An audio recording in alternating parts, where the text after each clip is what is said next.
Hello, hello, we got a cool one. I like this game a whole lot. This should be cool. This is a game I once CC'd 100 years ago.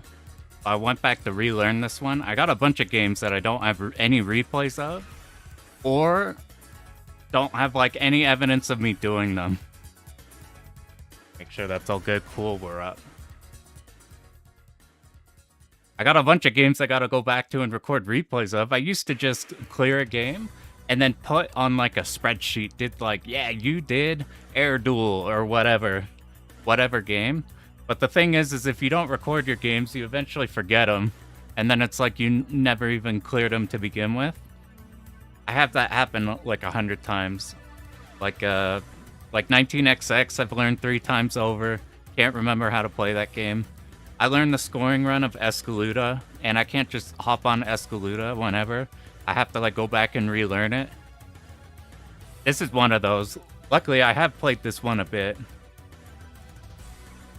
We have done this one quite a bit. And this one's in an interesting place in difficulty. It's like a... Let me make sure. Is that going? Cool. Ooh. This is from the Saturn soundtrack, by the way. There's 2 versions of this game that we're going to be going through, and we're going to be talking about Hyper Duel. Why this game's cool. This game, I blame mostly the name. This game probably gets, it's got a, like, fairly generic title. It's kind of like Air Duel. In that you probably, like, you probably see the name in a list and you, like, skip by it. But this is actually a Technosoft game. Who are Technosoft? You might recognize them from a game like all of the Thunder Force games. Specifically, though, this is all about the Thunder Force 4 dudes. So everybody knows Thunder Force 4. This is one of the most notable Genesis shmups. It's probably my favorite, mostly just visually, audibly. Freaking amazing game. This game outpaces like arcade games in like presentation. Fairly mean. Is surprisingly mean compared to the Thunder Force games. But basically what happened. Yo, what up, Metal Wolf? Yeah, Thunder Force 4. This game's really tight. I've been throwing around the idea of doing this game, but like trying to do no power-up run. I did that with Gate of Thunder. I was thinking either Lords of Thunder, but Lords of Thunder is like a you die type of game. But basically, the Thunder Force like 2, Thunder Force 3 people, they eventually moved on and did stuff like stuff for like PC Engine. Used to play back when you owned Switch. Yeah, these are really good for handhelds too. All the horror games are ones I like playing on handheld. But basically, like, the Thunder Force 3 people basically eventually left off. The main people behind, like, 3 would go on to do Gate of Thunder, Lords of Thunder, all of that for PC Engine. They have a new team that they made, and they made Thunder Force 4 out of it. Which is shocking, because 3 is, like, gorgeous game, really good game. Mean in some places, but otherwise fairly accessible to do things in. This one, a lot of the core stuff's the same, but a lot of big differences. Like the verticality in this game is its huge mark. Like even more than Gradius games, you have to be careful with how you scroll the camera. There's a bunch of places and everything. You have to be very careful where you move up and down. It's kind of easy to get clipped in places. You have to memo a lot in Thunder Force 4. But I really like that one. And they wouldn't just do Thunder Force 4. They would go off and do this. This is Hyper Duel. I'm pretty sure this is the same team. Thunder Force 4, this game, Blastwind. If you've played Blastwind, which is a Saturn vertical shmup, a lot of the sound font is super similar. The way things hit and blow up is super similar. If you want a vertical version of this game, you're basically just looking at You're pretty much just looking at Blastwind. This is the one I don't know anything about Blastwind really. This one though, I like a whole lot. This is interesting because it doesn't really feel Thunder Force. It feels way closer to like an NMK horror game. in some ways. Not in the like not in the NMK bullet ways, but in terms of like how it moves, shoots, and you blow things up. It gives me that vibes. But this game, so you see in the title, I think this is better than all the Thunder Force games. I think this is better than anything Technosoft has done. This is like a super god game. This game, all the problems that you might see in a Thunder Force are not present here. So like power loss is not as big of a deal. Because the problem with Thunder Force games is you die, you lose, you do lose whatever equipped weapon you got, and that sucks, but you have all your other weapons. The problem with Thunder Force is you lose your options.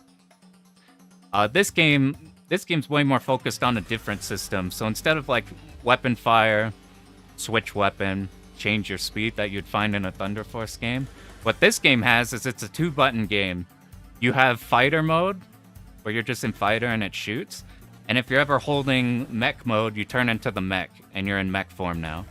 If you're ever holding one and you tap the other, you do a special shot. Look at this bar at the very bottom. By standing still and not moving, this bar fills up, and you get like passive score. I guess they don't show it in the demo, but as you stand still, your score ticks up, kind of like something you might see in like DDP Max Chain, or Max Bomb Bonus, whatever. And you get a special shot, and the special shot's like what mostly differentiates all the different characters. But it moves super smoothly. 2-button game, it's super easy to swap. You're not like holding fire and then like trying to swap over using different buttons. It just moves super smooth. You do have to note that it takes time. So if you're trying to like switch fighter and then swap the mech as the bullet's coming in, it does transition. So if you're trying to destroy a destructible bullet before it hits you, you want to destroy that and then swap. That only comes up a few times. But this game has like incredible pacing. The visuals are super cool. It does the Ketsui, the Gradius, the whole thing of where each stage leads into the next one. And it's not just like we're somewhere and then we transport into some place. There's a very, very linear, like, you can see, like, first stage, we're gonna start in space. You'll go into, like, battleships and everything. You'll, like, go down onto a planet. There's, like, a huge progression. It's kind of like, Rayforce kind of does that. Rayforce, you start out, like, in space, and you're, like, approaching in on the Earth, and, like, diving into the core. It does that, and it does it really, really well. It'll have, like, callbacks to the last stages. It's really, really good. It's really fast-paced. It doesn't have some of the memo traps that you do have to memorize this, but it's not in the same way of like a Thunder Force. There's no stage 5 lava that just smacks you around, or like you don't get walled in random places. It's just really fast-paced. It's short. It's like a 20-minute game. Like, presentation good, feel is good, everything's good. There are 2 versions of this game, though. We're playing the arcade one right now, just because I haven't messed with the Saturn one yet. By the way, we're playing this game. I was planning on I wanted to work on Ura Tual of DFK. That's one of the last few Dodonpachis I need. That's like the last second loop I care about for DDP. But a bunch of stuff going on this month, so we need to relax with something I already know. So I took about a day to try to remember my whole route for this game. We're going to see if we could do it. And if it goes really well, we might mess with all the ships. And we're going in here because I was talking with Hidden Fortress, and he's gotten a huge liking to this game. I think things like a lot of the things you find in Rayforce that are cool are like present in here. Kind of like that progression of the stages. That's kind of like the big one that I think ties this game together super well. So, first of all, I'm going to show you what the ships do. I'm going to show you the ships, and then I'm going to show you the one I like. So, we got 3 to choose from. These first 2 are very similar, in that she is just the better version. We're going this here. I think this is the highest scoring replay, though, I've seen. This ship here, so we'll just get one power up to show it. I think this is the worst ship for survival. This is the very first one. This is Keith, I think. So here's what your shot looks like powered up. This is the spread shot ship. And then when you go in mech form, you just hold the other button. We got like a long stream here. So that's all dandy, and like the spread actually helps out a lot. And if you're in fighter, you hold the other button, you can use your special shot, so it's using the bar from the bottom. And if you're in mech form and you use special shot, so you have your options help out as you use it. And when this ship's fucking terrible for clearing the game, it does 0 damage. 0 damage. So screw that. We'll take a look at the next ship. I think this one's good for score probably, because you don't melt everything too fast. And the spread is good, but like, dear God, the bosses are the hard part of this game and they last forever. Here's the other one. So usually, if you see replays, you're picking between these two. We'll show Mustang first. So this is very similar to the last ship. Except, instead of that spread with our main shot, here, we'll die to get some power-ups. Instead of spread, it'll be just hard straightforward. So our shot's already doing more damage. And the huge thing is when you use your special, you get these disco lasers. Since these are like hit scan or whatever, and they're piercing, they go through walls. You can snipe enemies that are like behind walls, and this game has a destruction bonus. You want 100% kill everything on the stages. This is super, super good for catching everything. Catching everything behind walls or like things sneaking by you, they just tag them immediately. And the damage is decent, so that's a super common ship. Here's the last ship. This is my favorite ship though. This is a ship that I think is best for just clearing the game, because this is the heavy damage ship. But this is Lloyd. This is the ship we're gonna do first. So Lloyd is noticeably slower. You have enough speed to get through everything. It's not like speed is that much of an issue in this. But he, just like the last one, we have just a straightforward shot here. The difference though, instead of the mech just being a concentrated laser, it's a melee shot. So we can't hit everything over there, but it does a lot of damage. But here's the real reason we picked this ship. Instead of the disco lasers or things that shoot around, we have this.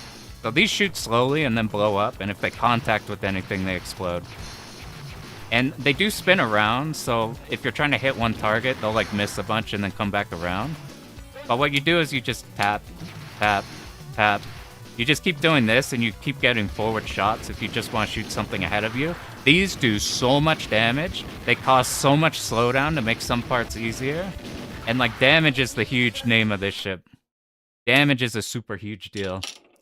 So we're doing that. This guy makes the bosses easier, and I find him more fun. I find the explosions cool. They're less consistent than like the disco lasers, but pretty good.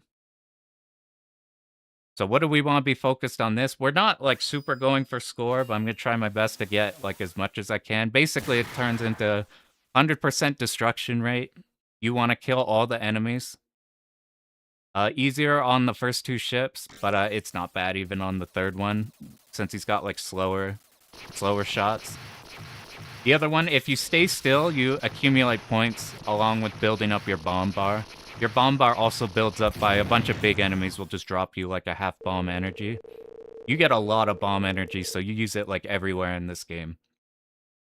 And then, yeah, it's really just destruction bonus. It's pretty straightforward. There's parts you can milk, we're not even gonna worry about that. And I thought the staying still for score would be a problem, but it ends up not being too huge of a deal. Like, usually you're like doing milk stuff or things you do in other games. It's not like you find a place to sit still for like 100 years. So we're gonna go through. I only went through once. I went through once, just like going through and trying to remember the route. So we're gonna have to remember a whole lot. We'll see how much I can remember. What's cool in this too is your options, you get a choice of 2 of them. So you're either gonna drop like a power up like this. And also yell at me if the sound's weird. My Toho video, the sound like exploded. I think I fixed it. You could pick between like a T-fighter or a gunner. The gunners will like move around. They can shoot diagonally. They chase stuff. They do move aggressively, and they do eat bullets. They can die if they like run into stuff. The fighter can as well, but the fighter usually lays back a bit. The fighter only shoots horizontally. I don't remember which stage you want everything on. Here's like example of one of the bomb pickups. Even though we are straight shot ship, you do have homing a bit, and you use these. Like if you played like an R-type layout, you use your secondary shot to cover like a lot of stuff fairly easily. This stage is cool. They have a very clear, like the enemy ship designs versus ours. They remind me of something like a Supreme Commander factions. Here's the first boss. It's this like octopus thing that's trying to take out one of our ships. For the most part, we're just trying not to get rammed by him. So the mech form is doing the most damage. Sitting your options inside of things does a whole lot as well. But that's taking a bit of bomb meter. This point here should go down fairly soon. Once it starts exploding, you just need a few more shots. If you last for any more past that, you start shooting a bunch. This ship just kind of murks everything. Another thing at the end of the stages, if you end with a full bar, you get more points. Let's see if I can remember how you position the start of these. The gunner options surprisingly help out a whole bunch. There's a good mix in this game of open stages and like interior ones. If we're in a fighter and we ram into a wall, we'll die. However, if we're holding mech form, our hitbox is bigger, but we won't die if we ram walls. So we can do stuff like this. And we're really just trying to make sure we don't get tagged by any of these. These guys are really sneaky. Oh. Really sneaky with trying to get by if you want the full destruction bonus. It might be worth doing stuff like this. Like swinging in with here instead of... we do want the mech for this part though. It's easy to get a bunch of damage here. Since there's so much bomb available, you can just spend it in places.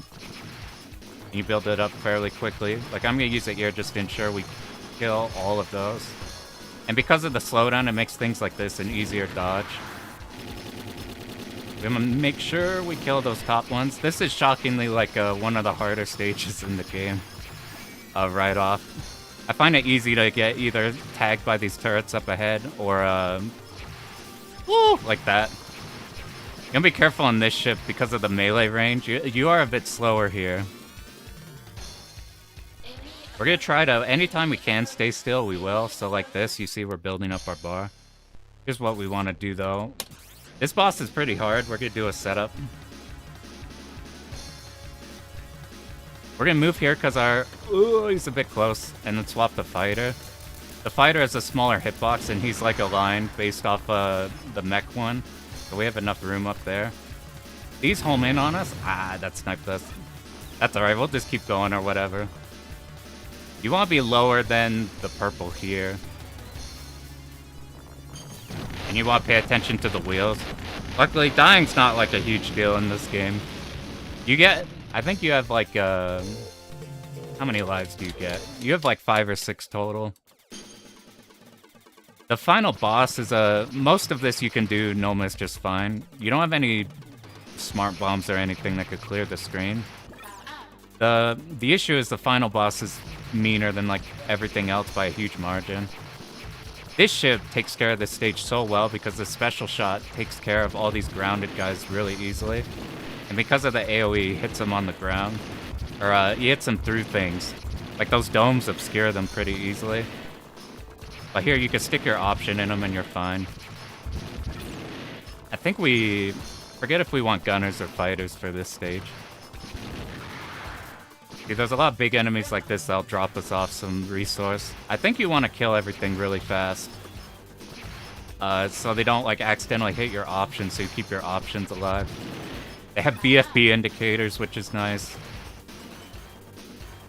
We just try to stay still so we build...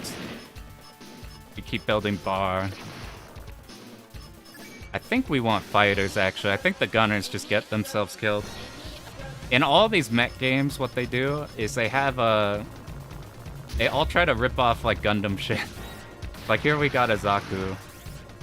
Or whatever they're called.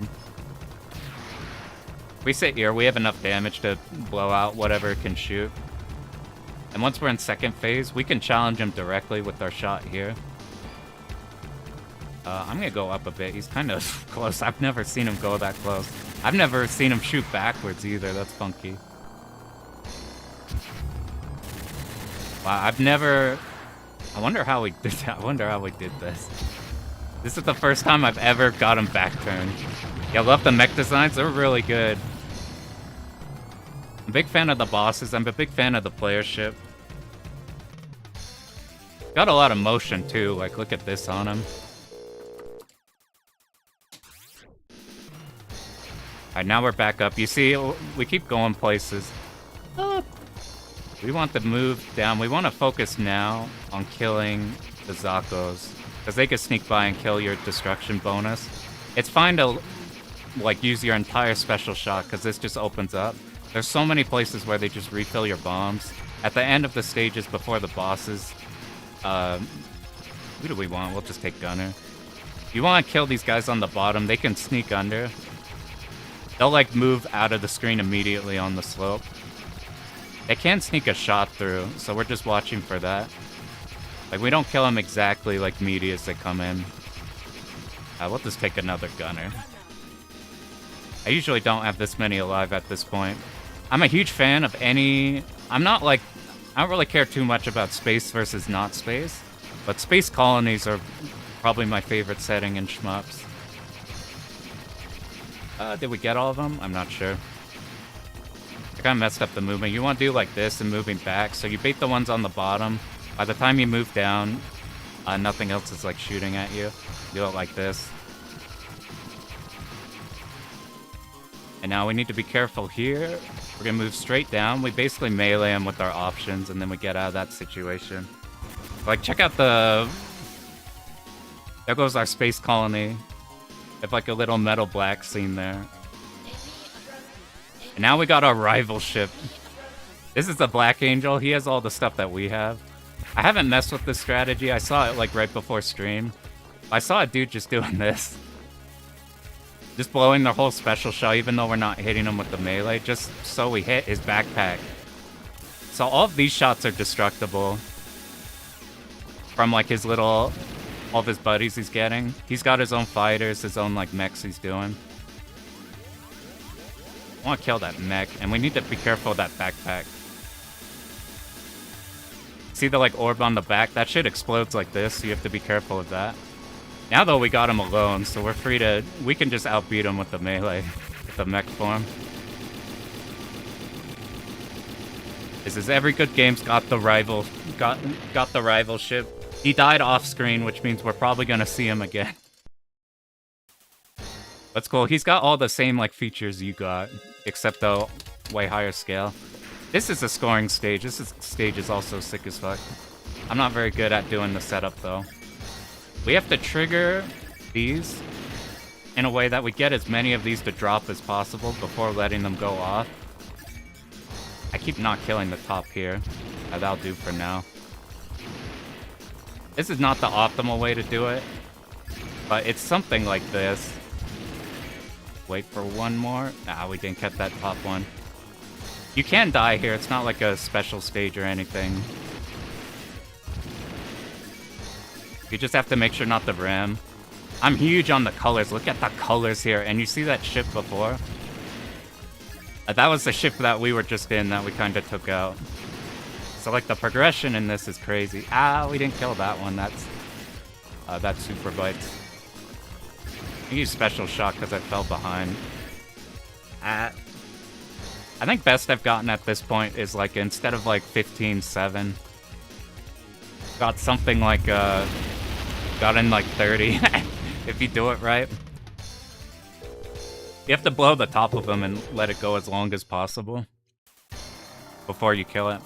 Also miss a destruction bonus. This one we want to start at the top, be moving down. We can sweep everything, and then the last remaining ones you get as you go back. Make sure that bottom one doesn't hit us. They shoot like gray shots, so they kind of blend the background. Alright, here's what we're gonna do. Ah, there goes the bonus. I keep starting too late. I have to start way harder over here. We can approach the bottom ship like this because the options will block the shots from it. It just shoots one directly up at you. So anytime it's here, you could just plant your option on it and you're good. See, it like fired one directly at us. The options block it and you're fine. We're more worried about...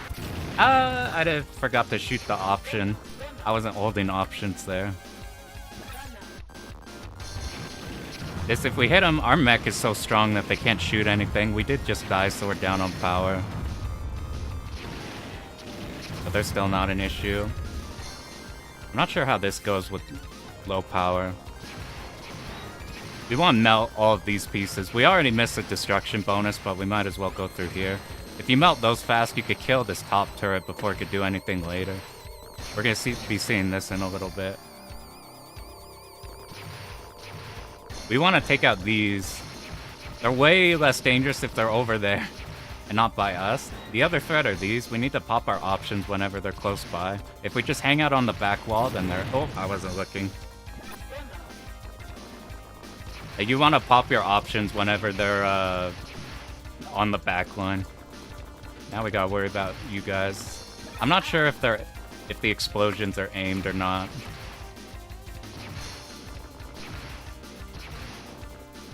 Up ahead, we got probably second hardest boss in the game, but you can do a setup on him. This boss is a big reason I like this ship. This ship melts it a lot faster than the other ones. The other ones you have to do hard dodges for a long time. So we're gonna start up here. We're gonna bait him down for 4 shots, and then we're gonna rush him.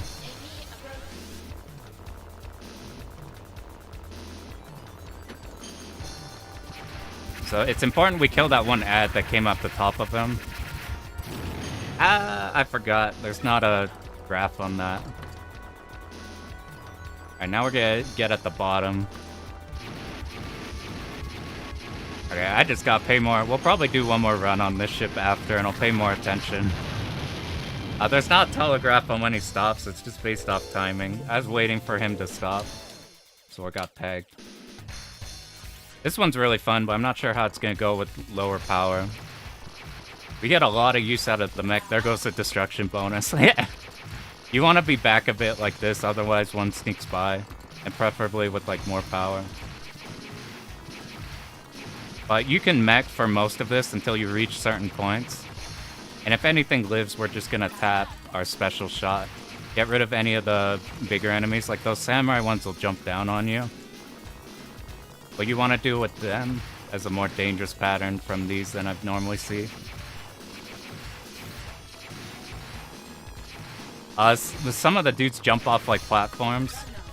If we sit here, this is a safe spot. And the platforms will move off to the right of the screen. I think you need to kill those for the bonus. This is why this ship's nice. You just keep flashing this. And it keeps going. We either have one extend we could get or no more. I think we're at no more. Been just running into things all game. Past this point, I'm pretty sure we can mech until the end. We have our shot back, so recovery is like not bad at all. Even like your lower powered shot when you die and spawn in isn't the worst. It's mostly just a problem on the final boss. I haven't memorized which stages we want which options for. But we're just going with what we feel in the moment. Just let a bunch of this go since we got this right up to fill it up. We are going to use a ton of it on this boss though. This boss we're going to line up just like above this black line. I don't have a specific spot for it, and we're just going to keep tagging this in. These don't kill you, these webs that put us on us. But whenever they're on top of you, they slow your movement speed down. But right here, we're safe from it ramming us. We're safe from everything. Now that this happened, though, we're going to move up and out. We're baiting the shots whenever it's exploding. You just move up and out of there. Yeah, this is one of my favorite. Yeah, you have one button that's fighter, and then you hit the other button, and now you're in this. So it works super smoothly. Yeah, Pro Gear's another one on, like, best. There goes our options. This big ship takes them out, which is cool. Kroger's another one on the best, like, Hori games. So now that rival ship we had earlier, we had to fight this guy on stage 4. This is the Black Angel. At least I think that's its name. He's gonna help us out here. He's completely invuln, even though he takes, like, hit stun from getting tagged by things. He's actually really useful here. So his job is gonna be taking everything out below us. And our job is we're taking care of everything above here. Like, he's invuln for the whole thing. We are gonna make sure this top doesn't become a problem. You see, enemies kind of spawn in, so we're watching for whenever they spawn in. And these balls are more tanky. We're still just trying to sit up top here. If we don't move a lot, then we're building up more special shots, so we could just keep flashing special. Now we've killed all the ones on the top. This guy's done a good job at distracting the hand. Now we're just making sure none of the dudes spawn in and ram us. And the hand's completely distracted by him, so we're good. At this point, though, we do need to be careful. We need to kill these right away. These shoot a huge stream, and if we don't want to deal with them, we just sit our options on them. Now we don't have to deal with them. I could die on this part, because when I was practicing around with this, I died at one point, and I'm not sure how not to die to. Let's just see if we die here, because I want to do another run anyway, since this one's scuffed. It looks like that was fine. They shoot like artillery that curves up and above the screen, and it falls down on you. But as it turns out, if you just sit hard top, it's this shit right here. Yeah, if we sit hard top, we're killing all the destructible bullets before they can rain down above us where we can't hit them. And our buddy here is dealing with everything else on screen. He's shockingly, like, reliable. And this is the coolest part of the game. So, took out the huge shit. And he yoinks them. And now behold. I don't know if you could damage him at this part, but he turns him against us. And, like, powers him up and everything. This boss is harder than the entire game combined. It's pretty wild. Like, I will probably die on the last pattern if I don't get clipped, like, somewhere here. A lot of his front shots are destructible, just like he had earlier, like stage 4. Alright, we want to sit on the back line. That's what I found most consistent. You can't really route out this boss. We gotta bait these lasers right without ramming them. They move a few times, they stop, and then they, like, commit to their position. We want to kill you guys before you shoot, so we wait here, and then we'll dodge them all in one clean motion instead of moving around. We're looking for his phase 3 transition, which is the hardest part of the game. It's right here. We'll start up top first. Now we're looking at the green lasers while being slightly up. P lasers we hold down. He can wall you at the bottom with his laser, so I think you have to manipulate it by starting him slightly up.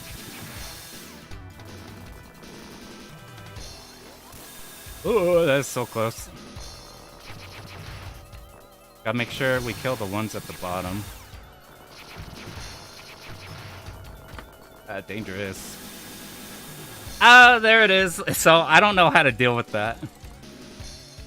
Reminds me of alpha projectiles. That's a scary thing to say. So, I haven't been able to figure out how you stop that from happening. So, our goal is just to get 2 lives into the last stage. So, this was super scuffed. I just died on every stage, so now we'll just go again. Yeah, I thought what you could do is stay above him, and then he'll always go, like, opposite side and then move up to you. But I couldn't get him to figure out how to manipulate him because he can just decide to just go straight to you. I don't know if you have any impact on that, but because he can just wall the whole screen, I'm pretty sure there is a way. Anyway, now we'll go back, and now that we got our practice run in, now we remember all the spots we die, and we don't do that. First stage is cool. I like any space stage with this kind of any kind of, like, huge battle. I don't really care for just space in general. Like, the Truxton, like, 1 backgrounds don't interest me at all. But something like this, where you got these 2 fleets going, are always good. I'm thinking, like, start of Nexer also. Learn about the arcade machines. This one we're on now is like a Vuex FC. It's got a different top. I had to use special and make sure he didn't sneak by. But also, I got my option killed. I think this run we're just gonna use our special shot just a lot more in general. We never like ran out of it. We want a gunner. This one's a Vuex FC. I don't... And then the other one, which the camera's on, that one's like a L Amy. I ripped out everything in them though. I shoved in like new Sama buttons. This is the Seimitsu stick. I shoved in just a LG screen so I could do like VRR and like higher res. And the input lag on like default Vuex monitors is like super hot dog shit. It's like really, really bad. If you talk to like Street Fighter 4 players or like God help like early BlazBlue players or like doing hard as fuck things on like old ass Vuex screens, it's like it's not good. I think newer screens are fine. Wange's favorite aesthetic. What's interesting, I'm like not super on like a feudal Japanese like aesthetic. It's just not one that interests me as much. But Guwange's done so well that it like goes past that. Guwange's cool, that's one we gotta tackle. We've been distracted doing all the DDPs. We're just gonna try this. We're gonna use a lot more of these. This is what you do on the other ships because it's faster. You kill these before they shoot. Try cool dodge. See the slowdown you get from using special shot? It's pretty good. We are here, I'm pretty sure we could kill everything before. Look at our options. The fighters are like less likely here to get like rammed into things. I'm gonna try put more focus on not dying to shit. We'll start here and then move up because of the way this wall's positioned and the time we kill the enemies. Ah, one snuck by. This ship's harder to get the destruction bonus on because of shit like that, but you could plan it better. You route it better, it's not a problem, but I don't have the route for that. The destruction bonus is a big deal in this one. Because we can't ram into the walls as a mech, it makes things like this good. Yeah, Cat Spider's legendary. Alright, did we die on this boss? Yeah, we got lasered. I could have used a lot more special shot. Here's what we're doing to manip the boss. So look up top. Look at... See how my hitbox changes? It pushes down a bit. If we start here, not only do we get this damage up on this guy, let's make sure he doesn't ram us like before. Then we switch to this. Oh, we gotta swap off it. Ah, that's fine. We just gotta make sure we're below the purple laser. These wheels will, after a certain amount of time, bait in on us. This boss lasts a really long time, but because we could keep flashing our special like that, it just murks the whole boss so fast. Maybe it's not worth doing the setup. It could be one of those cases where, like, on that save state, the setup worked, but he adjusted to us and then shot. Maybe I think what you're supposed to do, actually, is hold mech for longer, and then after he's made his final adjustment, switch to fighter, and then your hitbox is shrunk. That doesn't matter, though. That's like a optimization for optimization's sake. Anyway, this ship melts the stage. I'm a huge fan of the OST in this stage. Ah, that's another one. You can see why people use the disco laser ship for a lot of runs, just to snag those. I'm less concerned with score, though. I think we want fighters here. I'm not going to use special on this guy unless we're in danger. We only have to worry about the orange shots because everything else is destructible. Big fan of the lighting on this stage, too. Like pixel lighting you get on the domes. You get the like sunset going on the background. The red's really good. Our ship, the other ship's like the first ship has trouble killing that before things happen. Alright, let's see if we had, in our first run of this, we somehow, here's like the Zaku, not from Gundam. It's less obvious now, but once we rip off this rocket launcher, you'll see.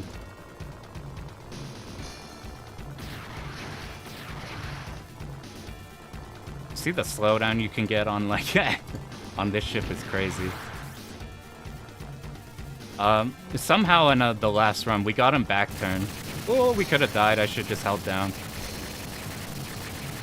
Our mech shot's good enough to stop him from doing everything, but we almost stuck through a shot because I wanted to move up. This like arcs with wherever you move.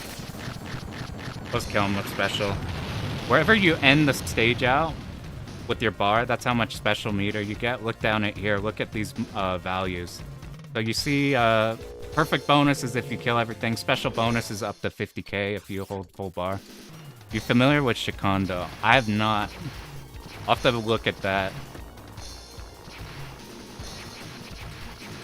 I'm like, we're getting so unlucky with the... I'd need to route this better if we wanted to score on this ship. I feel pretty knowledgeable with arcade ship. Any Dojin or like mid-2000 games, I don't know too much. I got like a under defeat because that's like a big hole. Like that type of game, zero gunner, bordered down. Shit like that is just something I've never messed with. I think because emulating was like weird compared to stuff like this. This shit's really, really easy to emulate. Alright, let's make sure we don't mess this up this time. We're gonna start forward a bit, move backwards so the shots from the bottom are aimed. The stuff right below dies because they get meleeed by our option. And everything up ahead gets shot by the special shot. You can safely get through everything. I think we got one more. It looks scary, but it's a clean movement. Here we're just gonna make our way downwards. We lost all of our options. They all died there. Alright, let's, did we die to this guy before? I don't think we did. This guy's weird. I'm not sure the exact strategy you want to do. The one I saw in a replay before this just did this, and they just let the AoE of these take care of most of the mechs. I guess this is a safety thing because it deals with the... Ooh, there goes the backpack on him. We have to be really careful with the backpack on this guy. And I guess now it's just one option, no backpack. You see that plane come in? He gets a new bomb on his back. So we're gonna be careful. I want to stick my options in to do melee damage, but if that backpack blows up while I'm right there, we're just gonna get point blanked right there. At this point, since he doesn't have any help. Yeah, the transitions in this game are super, super good. Specifically this right here. This is one of the coolest parts of the game. And it's not just, it's also pretty big for score. Like, look at the descent on our ship. We need to blow off the top of these and then let them last for as long as possible. And then kill him last second. I think I was supposed to let that one live for longer. I need to blow that up sooner.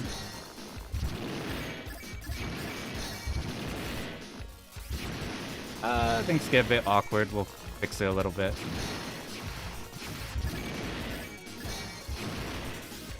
Almost died. I think we got it. We'll have to check if our destruction bonus worked. I think this is the coolest part of the game. The entire, like, last stage that we are in. You saw the boss, like, shot through the whole thing and, like, took it down. Here's, like, the result of that. I should have let that one live for longer. I think this is the last pair.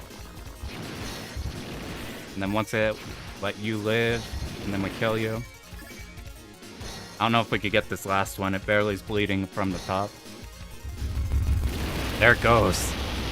What up, Nightwing? Yeah, we got walled on the last stage. Though luckily the last boss we did can't wall you off. Oop, I did this wrong. We want to start from the top, move down. The last remaining ones die as you move back up. We keep repeating this. These shoot a gray laser, so you have to be aware of that because everything's gray here. Alright, let's... I'm gonna worry less about destruction bonus. We're just gonna make sure we're using our options a whole lot. We're using our options to block off the shots from the guys from below. Maybe this is what ends up being safer. We'll just start off from the enemies from below. We do get 2 waves of shots from each of the eyeball waves. But they're not too hard to deal with, and because of the slowdown we get from this, it's fine. We want to stay still. Alright, here's where we died because we forgot about this dude. We're having trouble hitting. Alright, we used more bomb meter than I would have liked. We need to get here before these guys could do anything. Here's full power. You shred these on this ship before anything can happen. Yeah, the scoring on that, like, bonus stage shit is so cool. It's, like, favorite, like, scoring part in a game. I can't remember if we let any of the... I can't remember if we have let any enemies sneak by yet. I should be flashing more special shot just to make these more simplified. Alright, now we're trying to wait as long. I want to build up as much bomb meter. The only thing we have to worry about is these getting to the very edge, and then we'll just pop our options. The options will block them off. We don't have to worry about it. These mines we want to kill before they're in a knowing spot where they blow up. They're far away. We have more time to deal with them. Right, this should be the end. I don't think we killed the top turret, so we have to be aware that this will start shooting. But it just shoots like singular shot. I think this is part of the destruction bonus, is dismantling this ship. Next boss is pretty mean. Yeah, this is one of the best tracks. This is the arcade version too. There's a bunch of CD tracks on Saturn version. Some of them, I like stage 3 in this mostly, but most of the Saturn tracks I like more. Alright, let's not mess this up. We're going down for 4, up for 2. 1, 2, 3. Fuck. Yeah. I went up on 3 instead of up on... We do have the option to deal with 2. Now let's move back. We'll use our option to block shots because that dude lived. And we have low power, so... If you're on the other ships, this one's like a huge problem. We are a shit out of power. Damn, I just went up on 3 instead of 4. That's what got us killed. We had more than enough time to just dodge it and then move up. Alright, let's sit back just a little bit more. We don't let these sneak by. We need 1 more power, I think, and then we're max. Luckily, you see here, we still, like, shred everything. And we can compensate for anything else by using special shot. But, like, power loss, unlike other Technosoft things, don't have to sweat those very much. I'm using my special shot on the, like, samurai guys that jump off because they'll leave their platform behind. We want these to die.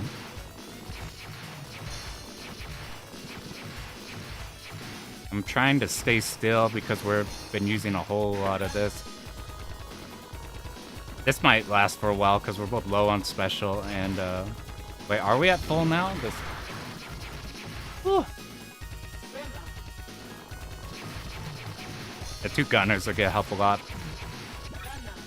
I'm not sure if you want gunners or the fighters here. I don't know which one the spider boss. Some of the options will suicide themselves a lot. Like the stage 3 you want fighters for, because the gunners will just get themselves killed into the mech. Use special shot on these guys just because they last a bit. There's another one of you. As long as we're a bit above him, he always moves in this form. So we just sit on this line. You don't even need to, like, hard safe spot it or anything. You could just visually, like, eyeball it. This stage is really cool because you get so much use out of the mech. Here we're sitting, like, on or above the black line. Yeah, this is a cool score game. You would think it would be bad because of the standing still generating score. I found that not to be, like, a super huge deal. Even looking at the replays we have available. Now that this is going, we move up. He should be dead by now. A good thing those spiders on the back didn't shoot for a bit. And after every stage, we want to just stay still. Like, you can see it building up. It, like, builds up pretty slow. Here goes our jet we just got. He's gonna help us out on this stage. Nope, he's dead. They shoot all of our options down. Because for the rest of this, it's just gonna be us and this guy. We want to kill these top turrets. These are generating too many bullets at a time. This is the boss that was just helping, or that we were just fighting on stage 4. He decided to turncoat. Maybe he figured we're winning because we have 4 lives total for the last stage. He's shockingly, like, good at taking care of you. Like, he can take care of the entire bottom half of the stage. We're just gonna sit here and focus on the top. Our real big concern is these teleporting in enemies. Just making sure they don't portal in on you. If you stay back, it's fine. They won't, like, show up behind you or anything. And he tends to, like, help out on the bottom and distract the arm. But we don't have to worry or anything there. Now that we've killed all the top, I'm not sure if that bottom... Yeah, that bottom turret's a problem. I don't know how that guy snuck by. We have a lot of bomb energy. Once all these ads are dead, we need to kill these. We're sticking our option in them. These are the turrets that shoot a lot. And they cause us a whole lot of problems. Here we want to sit hard top. There's like artillery on the top that will go shoot from off screen and arc down on top of you. If we shoot here, though, I'm pretty sure all of those shots are destructible.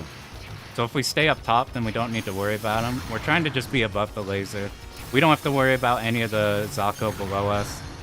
I think I'll just flash some of these just to make sure we kill the top thing. All the Zakos just get distracted by this guy. And now, well, let's make sure you're dead. We don't want any of those bullets arcing down. Okay, there we go. Now we're to final boss, and we have full meter.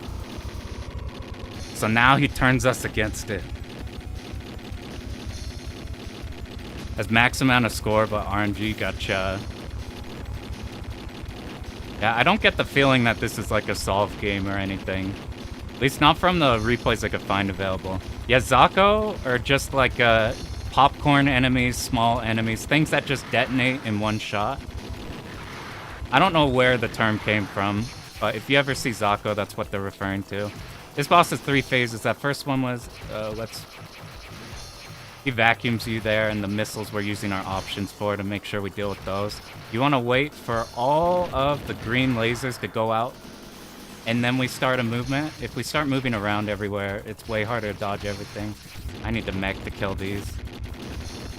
Oh my god, dude. I knew that shit was gonna happen. I should have committed the mech. Oh, we got lucky those didn't arc down. So now we're in a terrible spot because this last pattern's like impossible. Okay, there it goes. We're gonna bait it up first. These all shoot horizontally. Ah, that happened again, man. I don't know how to prevent that from happening. Maybe we'll just lean towards whichever side has, nah, that's not gonna work either. Don't wall me at the bottom, please.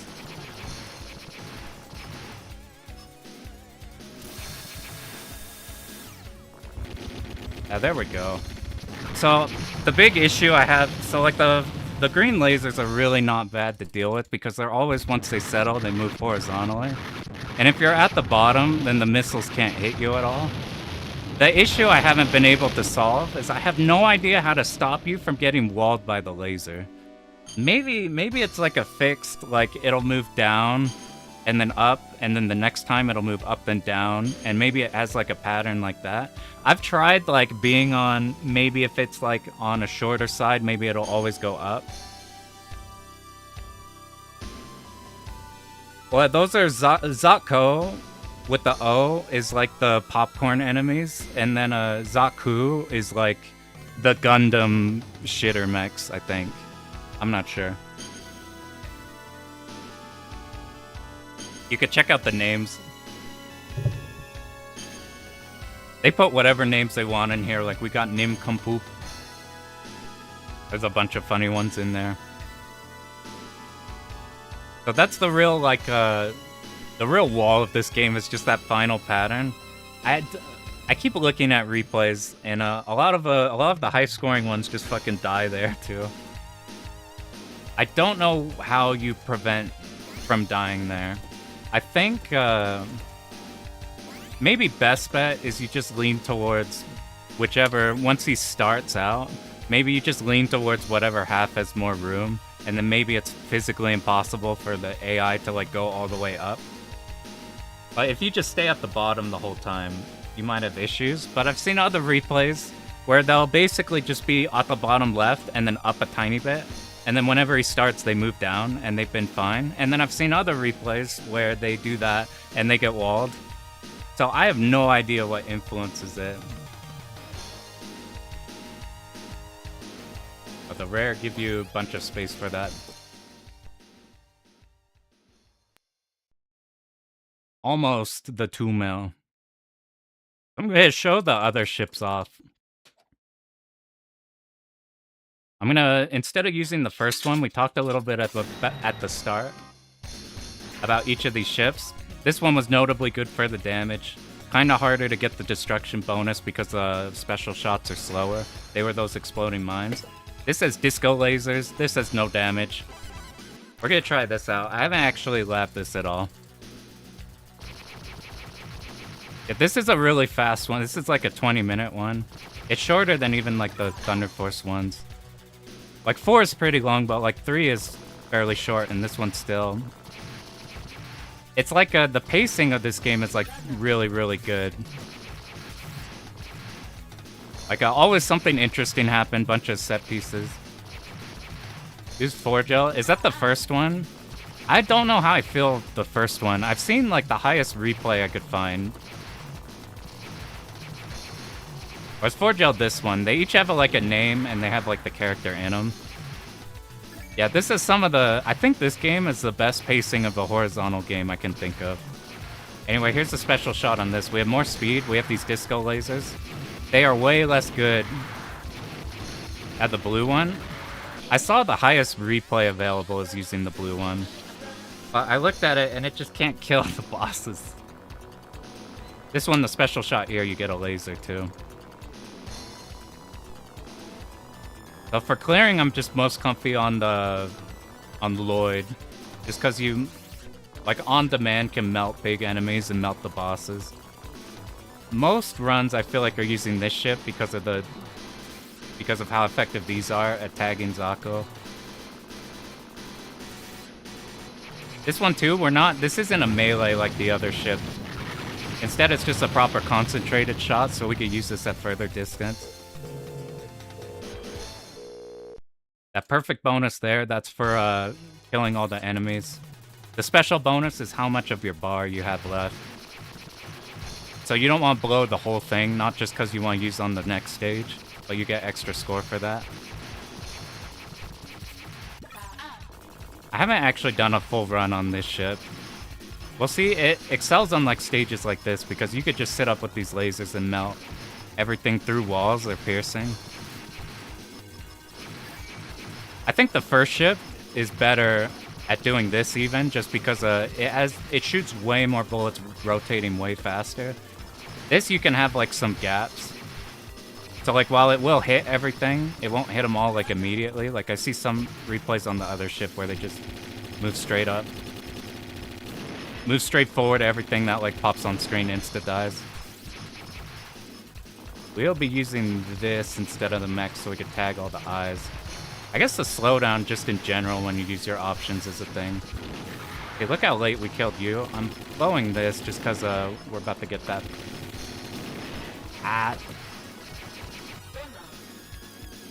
And then I'm not sure what's best here. Probably just to use this. If you're mech, you can't ram into the walls. Maybe this might be easier on the mech for this. But our range is kind of weird though. You see how we had trouble killing that like top turret? Yeah, I don't... What year is this? Is this like 93 or something? It's like, like, I didn't know when I first played this game that this was like a Thunder Force adjacent one. Oh, we're just gonna play this uber safe.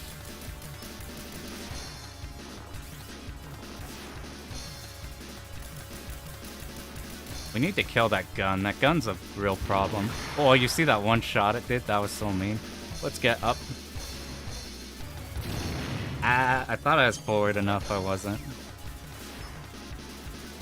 Yeah, I have problems with like I should have just tried for the setup again. We couldn't get the setup on this run. But because our damage is so much worse on this ship, it's probably worth doing to make it easier.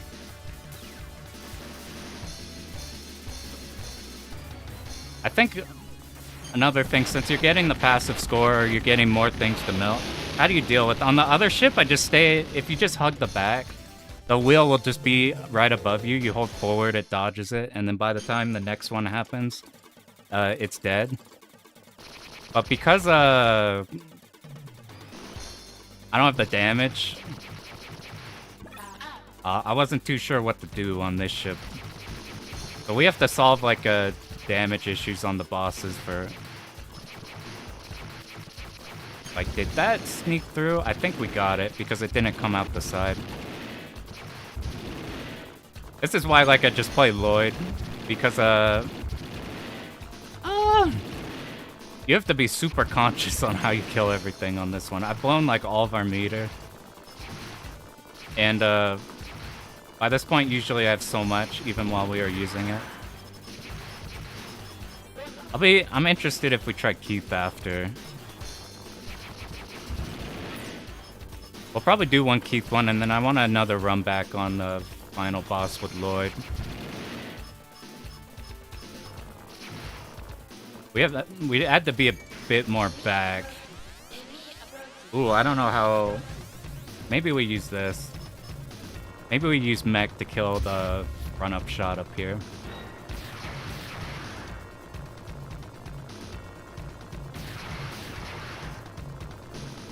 Yeah, this seems fine. And then, this is probably fine, right? We'll just sit right here. Sit right here and pray. Maybe we use the special shot as well. Didn't seem like we needed it, though. I should probably be using that more. Mostly less slowdown. Yeah, Saturn version's really good. You have 5 lives at the start. You get extends at some point. Saturn has some, like one of the big changes in the Saturn version is this ship here has way more health. So, like, you fight it for a long time. Here, you can melt it before it could do anything, at least on Lloyd. Important we take out one of those two sides. Now we're good. I'll have to look harder at routes on this to see how... I know what to do if you want damage on Lloyd. On this ship, maybe you're using way more mech. You probably use way more mech on the mid-sized enemies. Because usually I just sit shot and then flash the special. But here the special isn't really as good for damage, it's just good for tagging the Zako. This should be probably easier on this ship.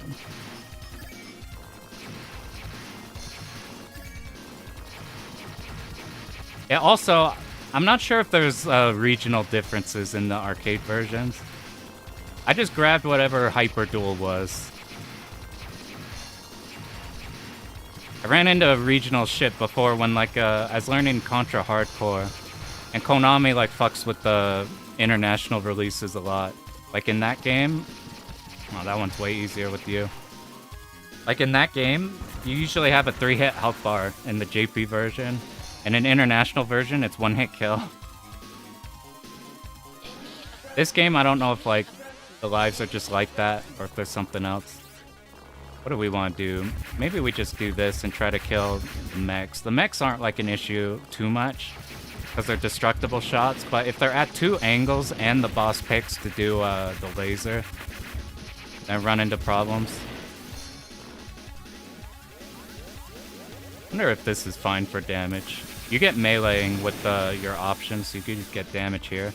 You see its little backpack, we want to make sure we either kill that when we want to, or we're in a spot where if it goes off, it's not going to be a problem. Maybe you could ignore the backpack. We want to start from forward to back so that those guys don't kill us. It should go down somewhat soon. We have the extra stage ahead, so we don't have to worry about special shot. Yeah, it could be... I'll have to pay more attention to what the start is, because I'm pretty sure when I did runs before, you had like 2 extends worth. Maybe something's weird on the default here. This part might be easier on this ship. It depends how... Yeah.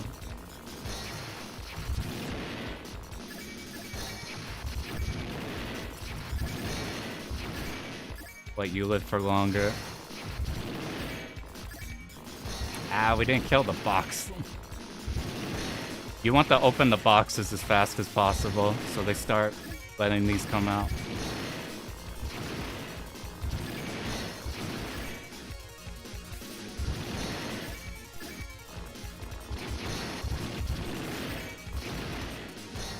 Okay, let's let you give us a bunch for now. Ah, there goes the bonus. If you destroy both the dudes hanging off it, it's like a balloon, it'll float away. Yeah, that's super bad. We're like 20, like, the highest I got was like 1.3 mil at this point.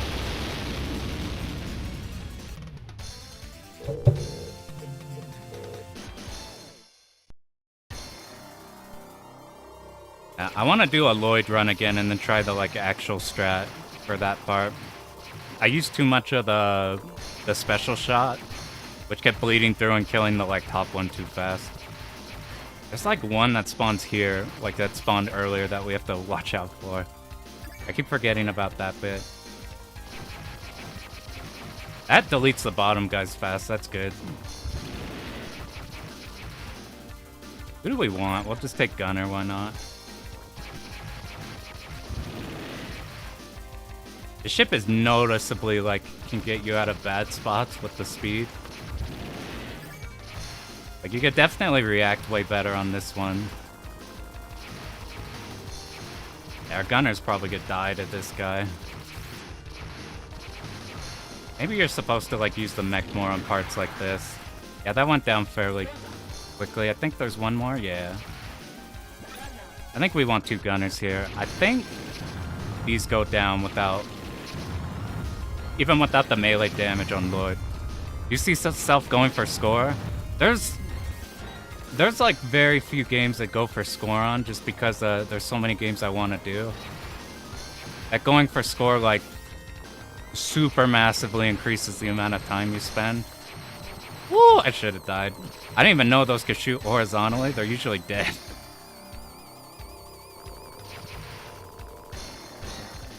My problem with score always like octuples the amount of time, so if like I spend like 8 hours on a game, it's gonna be like way more. I got so many games I want to do that I just do whatever the ugly survival strats are. The only exception to that is I think Futari God mode is good enough that it's worth playing for score. That's the first one where I've been like, okay, I don't want to actually like learn the game to clear. I might actually learn that for proper ass score. Going for like not the crazy shit, but trying to hit like 3 mil, is it? Feel that on Ketsui. Ketsui's fucked up too. If you want the like, you want the loop, you're forced to. At least for man. Let me not fuck this up. We want to kill that. See, we killed the flying dudes out of there. Now we move back. So usually, once we hit the bottom of him, we're gonna use our... I forgot about the diagonal back shot. I was gonna use the option to delete the... I was gonna use the options to delete his stuff. But I forgot that there's one from diagonal behind. You have to stay... What? If you're Lloyd, as soon as you hit the bottom of him, the boss dies. You probably got to route a way to cut back without dying to the shot from behind on this ship. I'm curious how this stage will go. We're down on... Maybe we use more fighter on this ship. because the disco laser. Let's see with mech. Mech's probably fine as well. Because it's less of a scatter shot, there's kind of a bit less piercing on this. Maybe we just use special whenever we do actually want that. Yo, yeah, this game is really good. We did a Lloyd run and got like a scuff clear. Now we're just dicking around with the other ships. This one is one that's really, really popular, but I don't like how little damage it does compared to Lloyd. Not at the fault of this ship, but at the fault of, like, Lloyd just does so much goddamn damage. We probably just want mech here. The mech also moves noticeably faster. So you can actually do dodges with it. On Lloyd, you can't, like, dodge with it, really. You can only, like, step slightly.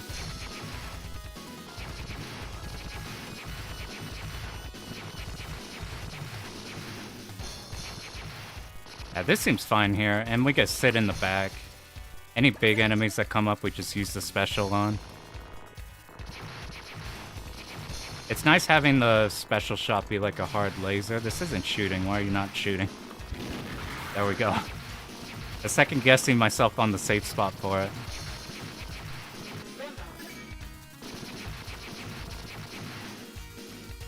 Alright, this should be boss now.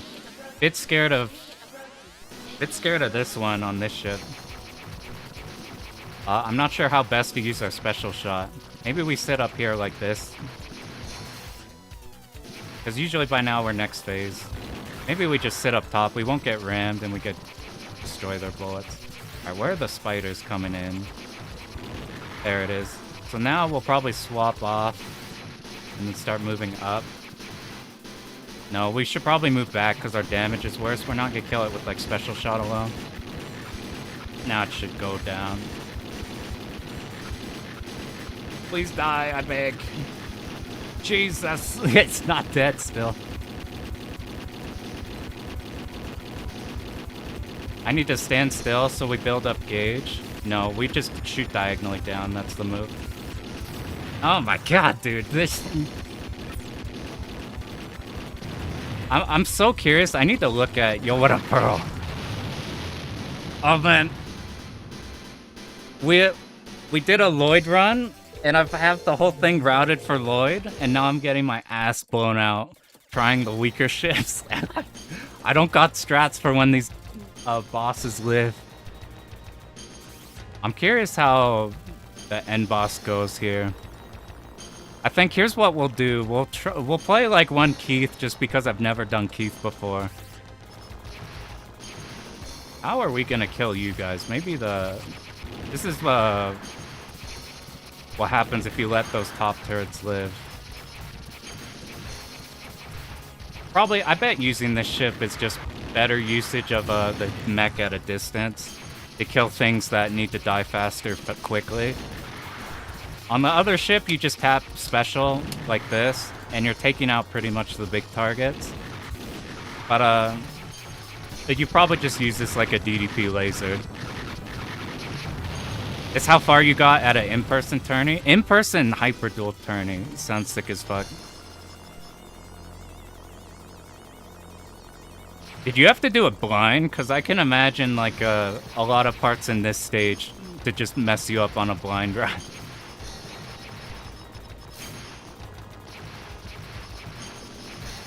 I think I do like here you usually like your buddy here is either completely worthless or like he's just exists, but here he's actually like really good at dealing with all the Zakos on the bottom. He's getting kind of stuck on the bottom. I guess that's a factor too. Before he's usually hanging out in the middle. I had to play like 19 other games. I'm like, for a long time, I won't even know 19 games. Now, let's see how well this does at killing these turrets. We probably will have to deal with these for a tiny bit. And we really need to kill them quickly because we want to be up at the top. Here, we're going to see if we could destroy the destructible bullets before they rain down. In-person tourneys sound sick as fuck. Have like a bunch of games. Just have like a Have like a one event Callus Cup or something.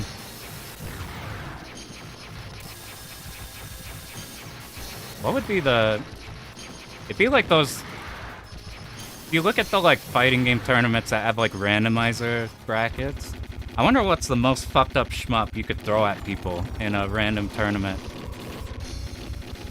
Like, I bet if you give people like P47 aces, everybody just dies in the first like 20 seconds. And like, oh, that's my tournament.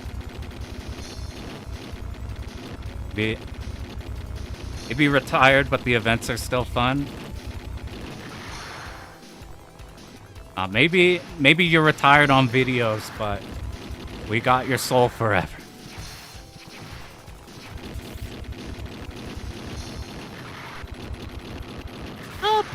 The mech's actually like good at The mech's fairly fast moving more than I thought. We probably need to get way better use out of it on the stages. Anyway, that's the last boss.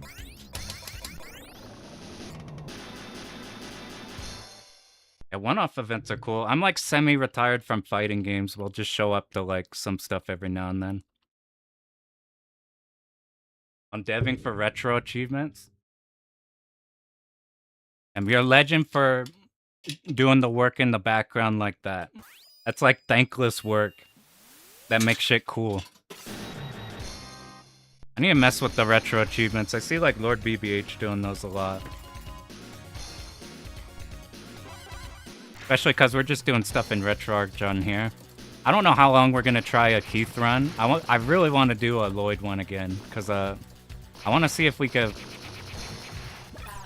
I want to see if what I think about that last boss is true. On how to manipulate. Yeah, somebody else was saying that. Do we have like... I wonder if the settings in here are jacked at the start. Or I wonder if like...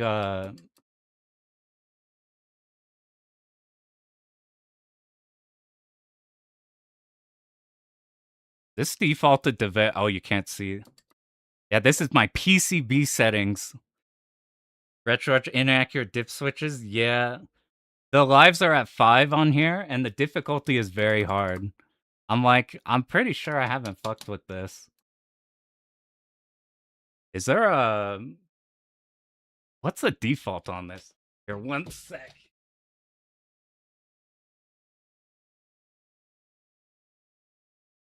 Alright, we're gonna try normal 3. Dude, that'd be so funny if like alright, let's see that. Alright, let's do normal 3 and see how that goes. I'm pretty sure I haven't messed with these. There's always like a chance in RetroArch you accidentally like are holding down and then you accidentally hit like left or right and then keep scrolling down and all your settings are fucked. That's always a thing. Alright, so we're setting on normal 3 lives. I swear the last time I played this there were like 2 extends. It just has incorrect defaults. Acha. Ah, yes, all of my failed attempts, they were because it was set on very hard. Yeah, retro achievements is super cool. I don't even care for achievement hunting and like Steam achievements or whatever, but it's different with like retro achievements because it gives like a lot of challenges people make for themselves in like old games and everything. Like they're really just self-imposed. Having like some of the things that are like beat this stage with like if you're in a cave game, beat this stage without holding laser or anything. Stuff like that is really, really cool to mess around with. There was it like a Dumple-chan tournament or something? You're doing Dangum Fever on sets? Should come up with some fuck things. Make one where you can't like, you get a Disco Man. You gotta beat a stage without picking up a Disco Man. Reverse score.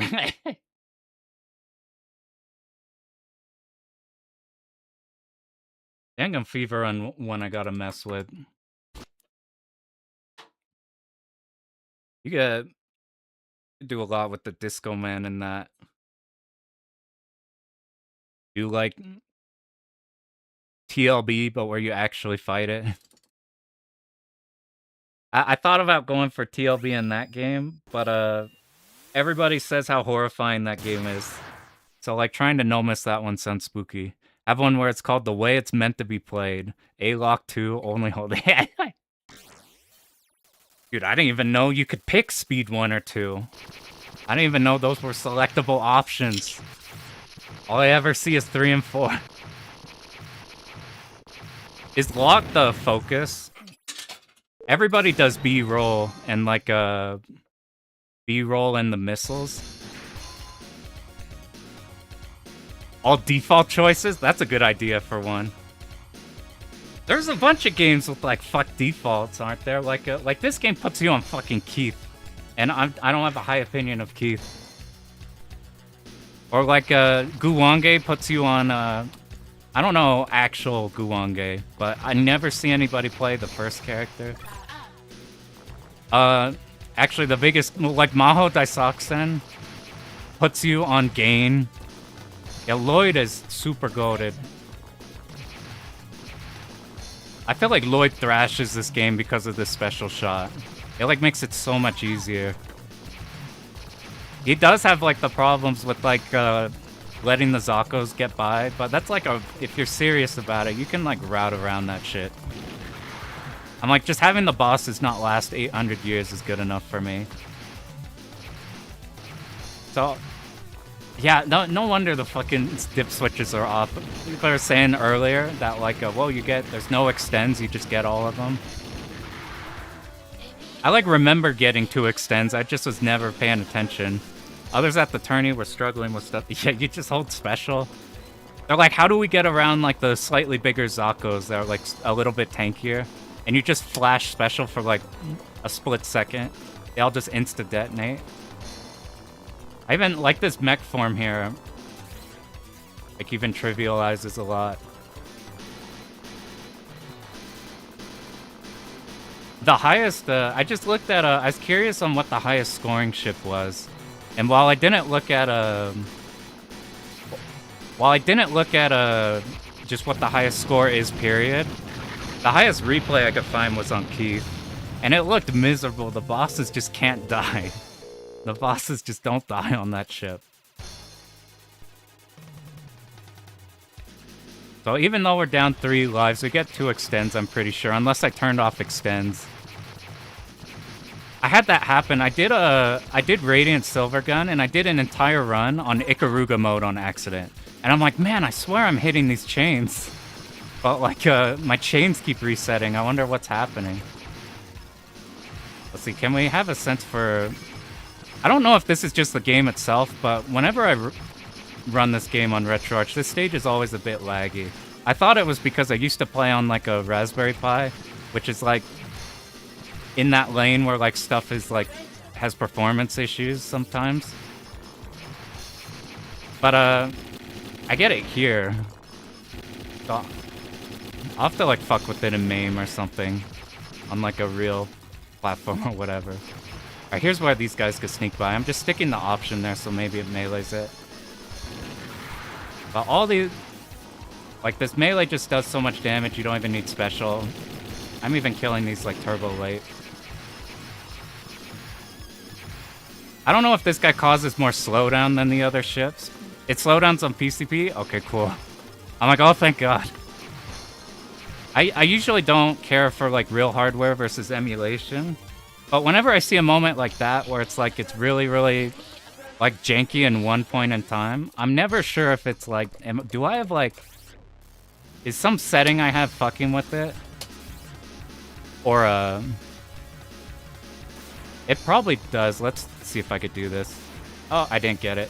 But see, remember, like, remember how much health this shit had before? Look at this, you just flash here. And look at these homing shots. These homing shots were like a bastard when first learning. But we're just slowly moving down so it passes by us. We just keep tapping down and then you move out of the way. Look, it's dead. Well, maybe it has less health because it's on a...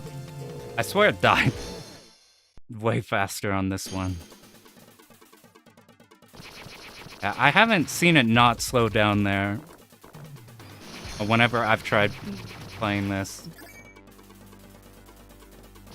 That's one thing. I got like a mister and I'm like, I don't like super care that it's like completely perfect. But the one thing I noticed that I like that I didn't think I would care for, damn, we let one pass. It's just like it just kind of works. You just turn it on and it does the thing. You don't have to worry like, do I need to set like frame delay a little lower or something? MAME is really good about that. Like MAME just works. But I can't get like... Every game I throw in MAME is like 1 frame of lag worse than I would like it to be. I'm like, if I just had 1 more frame, this would be perfect. It got me with like SDOJ. I just went to, even though the Coffee Pope one existed, I just went to RetroArch, even with the janky, shitty ass slowdown. Just cause I'm like, I could eke out like 1 more frame.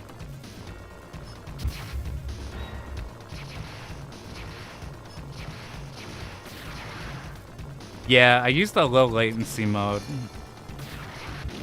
It could also be being so used to like having 1 run ahead on that things feel weird when it's not like with run ahead obviously on. It could be like completely fine. Wow, you died fast. This is so different on normal mode, it's crazy. I wonder if I've only ever played this on very hard because it defaults like that. Maybe we'll do a Keith run after this and see what it's like on normal. Yeah, that's probably the strat, because I need to be here first. We need to move up and down to kill the Zako so we actually get our destruction bonus this time. If you're playing Saturn version, that enemy lasts for so long. Yeah, you get used to run ahead and everything is like ruined forever. Like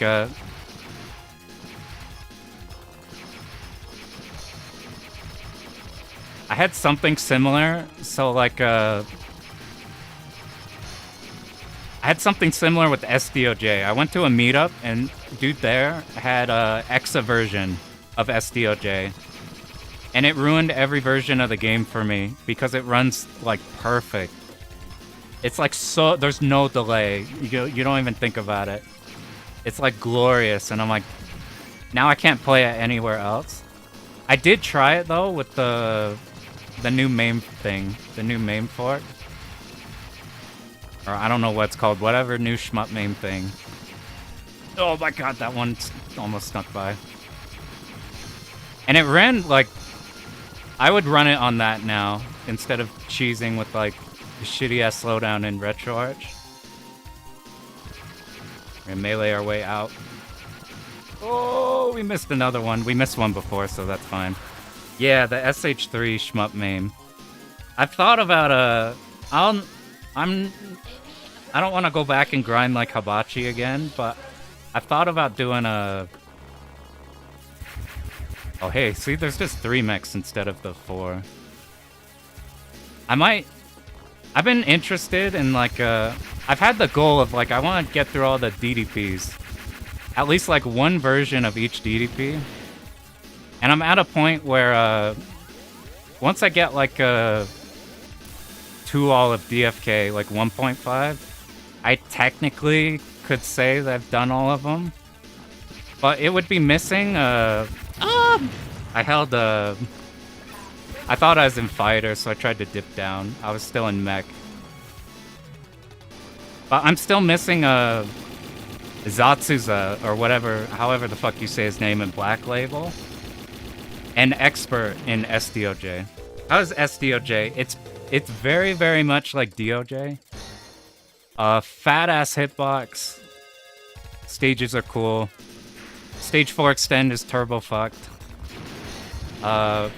Really, really good. Input lag is god awful. It's so hard to get a version to play up until... God, the low powers could be a problem here.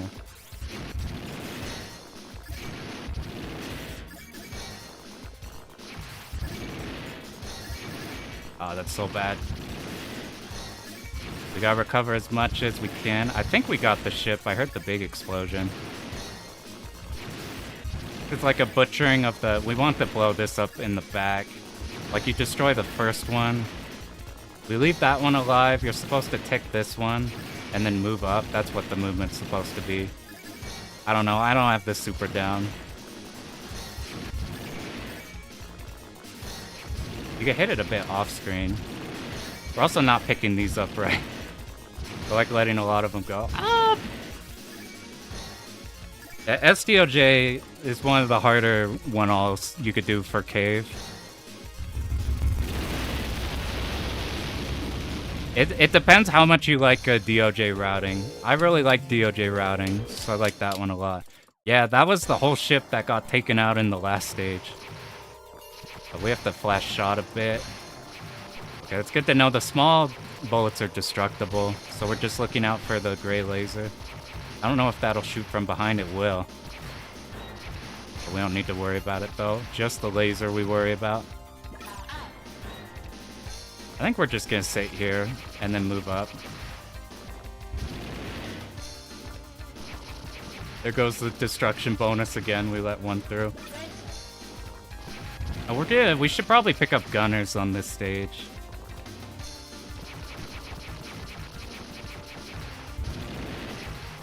I missed again. There's a better way to do this, but I got hit earlier doing it, so we're just doing the baby way. Because you got those shots will block these bottom guys. Oh my god. Alright, I'll have to pay more attention to actually planting these. You just plant it on top of the turret and you're good. I think I'm gonna do one more run with Lloyd after this.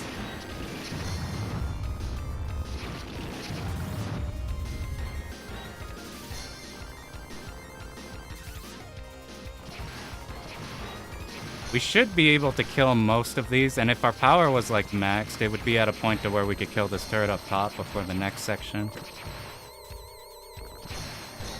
It does, like a one-all DOJ and scoring DOJ are like completely separate. Chaining games are like turbo fucked for score on like time investment.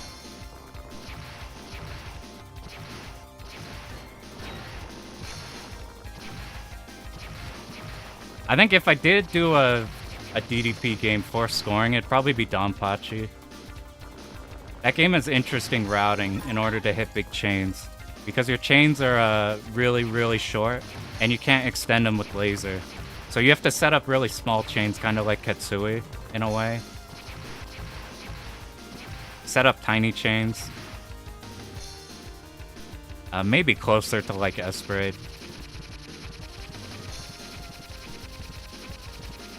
How many times have we died? I think that's 2. I think we get one more extend or something. Our damage is gonna be out. Our damage is gonna be bad because of let's go down for 4. Was it only? Did I miscount? Okay, luckily because of the.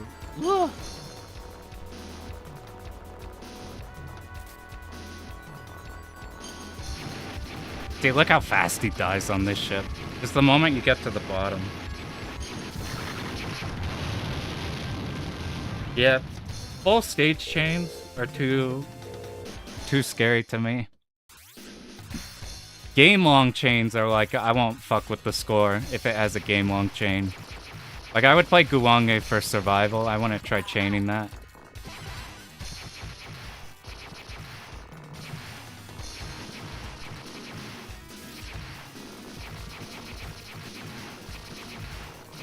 I'm more partial to the. We should be really meching here now that we got full power back. We killed that last one really fast on like shitty power, which is pretty good.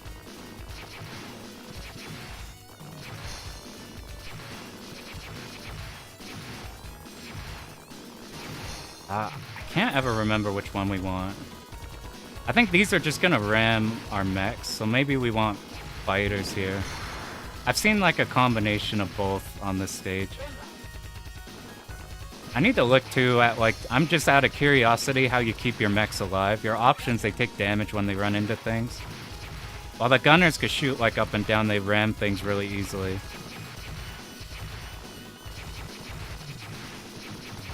They like move aggressively, so they move into bullets easier. But they also can hit like up and down angles. The fighter has to like get up to them.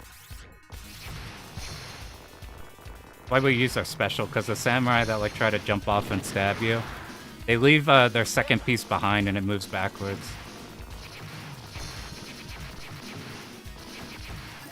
think at this point we could just mech until the end. Blue Revolver is a really good, like, short chaining system. Ever heard of this one? This is like a god horror game. It's got so much going for it. It's like by the Thunder Force 4 dudes, but it's got like it doesn't run into any of the pitfalls that game has. Everything is just super concisely designed in this. Okay, look how fast that goes down on this ship. If we don't die somehow, then we'll call it quits with Lloyd. If we lose all of our lives, we'll do another Lloyd run. We killed the final boss one, but I'm not happy with the final pattern, because I'm curious on... Like, I swear there's a good way to do it, and I remember finding a good way to do it. But I don't know if I just got lucky. I think that's a thing.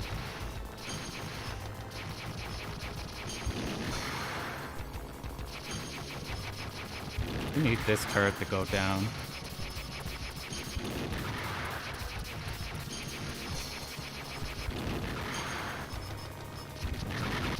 Luckily, he's doing his job properly, so he's taking out the entire bottom. We just have to really worry about the top half of the screen.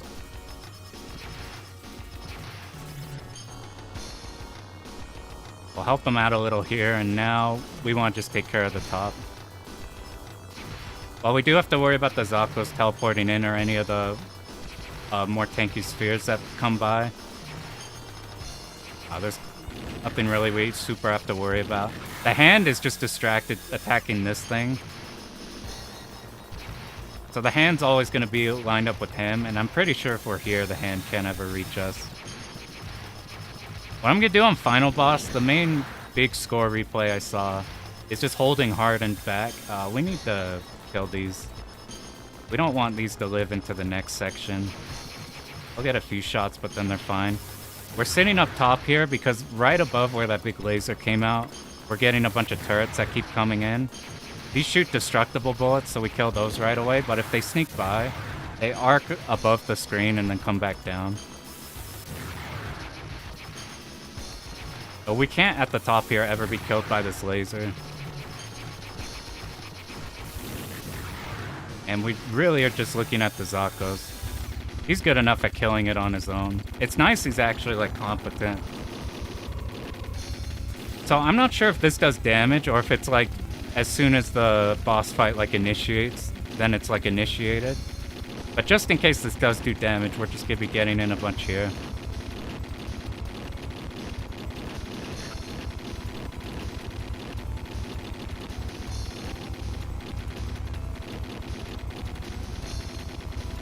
We're gonna keep holding mech because we want to get rid of these. This first phase is easy to deal with.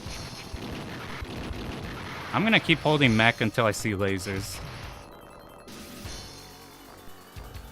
There's a vacuum there. I shouldn't have swapped. That's such a stupid idea. Should really just commit the one. Just don't even swap mech because you can kill the towers here fine.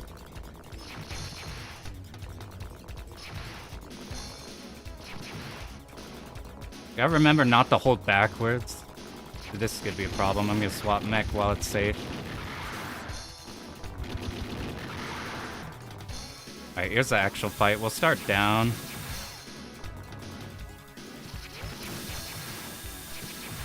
We'll see if maybe on a actual normal dip switches if this will wall us or not. It can wall us. See, I just can't figure out what causes a... So now he's up a bit, so will he wall us? He won't.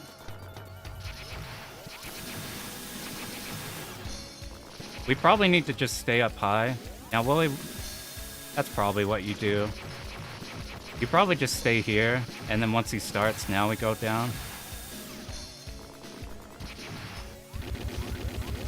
There we go. There's another clear, but I'm still not happy with that. We're talking Strive Elf bullets or Exert? I actually haven't seen what Elfelt does in Strive. I think... I still can't figure out if that last pattern, if it walls you just on command, or just randomly, Or if you do the thing where you just stay up a bit. Anyway, stuff at least died a lot faster on... Stuff died way faster on actual dip switches. Yeah. I haven't, like, seen, like, a tourney top 8 result that has, like, a bunch of alpha ups on it, so I just assume she doesn't have the crazy, shotgun shit. Damn, we missed it again. Alright, here's what we'll do.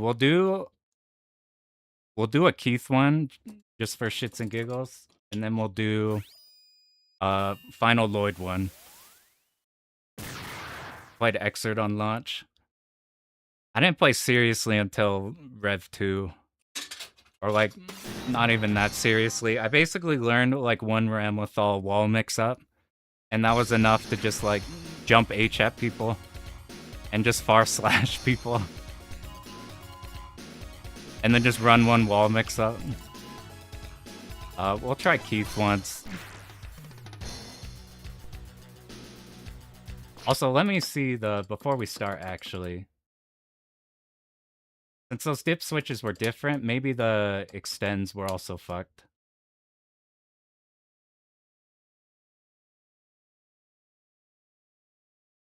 Okay, I think they're good. I don't see anything to change extends. I'm not gonna worry about the restart because I don't really care about this run. We just want to check out Keith. So here's the thing with Keith. He's got a spread shot, which we're gonna see once we power up. He's got the rotating shot like these, and these go out like way faster and more density than the middle ship, the one with the lasers. But every replay I see, the damage is like turbo bad on this shot. So I'm not sure how you handle the big enemies in this. But the highest scoring replay I found uses this ship. The spread is pretty good. Guff is cool, but not enough to learn 3 characters. The thing that I thought for the longest time, like when I was like first learning what shit was, like the KOF game was it was 13, and people talk about 13 as like a uber fucked execution game. It turns out like KOF in general, it's pretty fast to pick characters up. There's not an enormous amount to like grasp on a character like and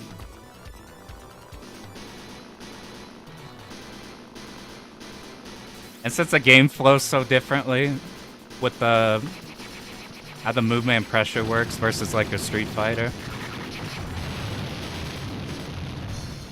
Like you learn like a no meter BMB when you like jump in on somebody, and you learn like how do I blow meter.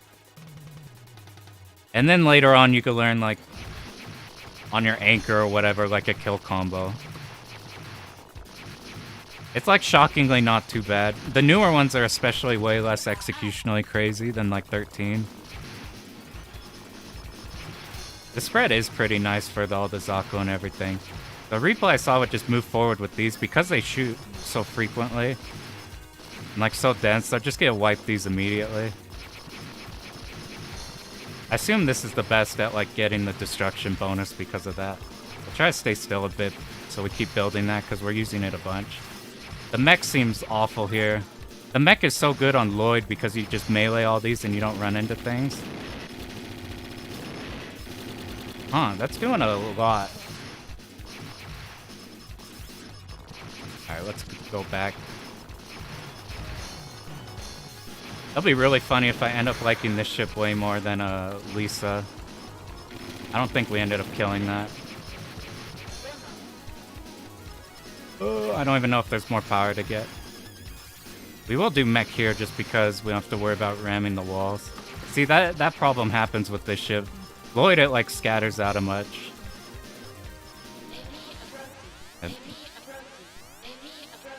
It's definitely weird. Use this one for your clear.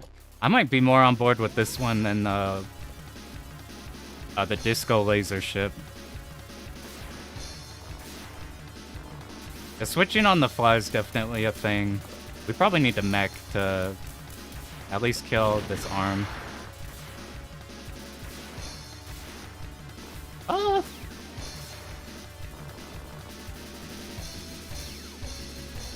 We probably need to try meching as much as possible. Ay, ay, ay.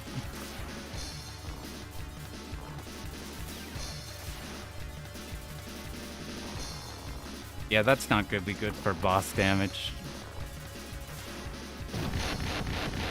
We probably just need to use this in special a lot on all the bosses. All the places where we just get carried by Lloyd damage, we probably just need to use this and burst with special.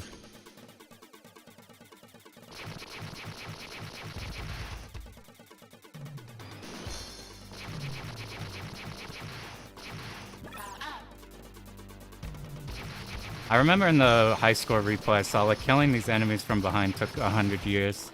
Like this thing. It seemed not bad by sticking the options into it. I just learned there that you can, there are options enough to, like, hit through the dome. So we can melee it. Here, fuck, man. The shit's not dying. Running out all my meter. I need to use meter a lot differently. I don't think we have any more from behind except for the big stuff. The big stuff's fine. If those live, they'd... Oh my god, those don't die for a long time. Yeah, that's just fine for dealing with those guys. That deals a bunch. Really need to use the... What shmups you might stream next? Probably DFK. Once I get the... Once I just finish routing out the 1-all, I'll just do a stream of the 1-all. And then, like, at the end of that, just mess a bit with the second loop. But the last 2-all we need for the DDP series is, will this be... I'm gonna do the spread just because this for sure could probably kill everything. And we're not in a hurry. Because we brought fighters instead of the gunners. You know, the damage on this is not as bad as I was making it out to be. But I wanted to have DFK done faster, but I have a cert I'm working on, so that's taking time. And Final Fantasy Savage came out. So we've been grinding that. I need to be up. We'll use the mech to take out one side. A Savage Final Fantasy came out. Dude, those fights take longer to get through with Party Finder than it fucking takes to learn a whole ass game. Oh, we actually got those guys. Damn, I take back all the shit I was talking about on this ship, though. This ship seems more interesting than Lisa. Yeah, if you want to emulate, the SH3 runs it pretty cool. I have had a thing on it while doing... Does more than the red one. I think so, too. It feels a lot like that. I thought it was the other way around, because the red one's a spread shot. But I am incorrect.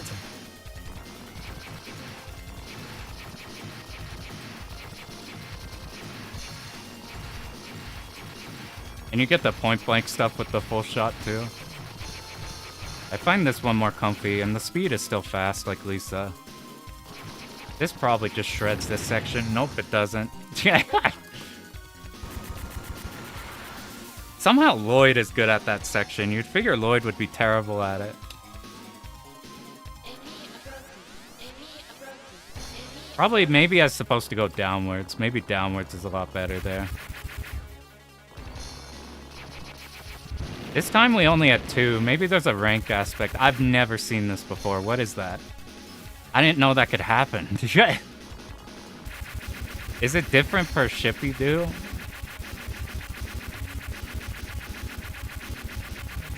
I mean, I'm cool to just hang out here.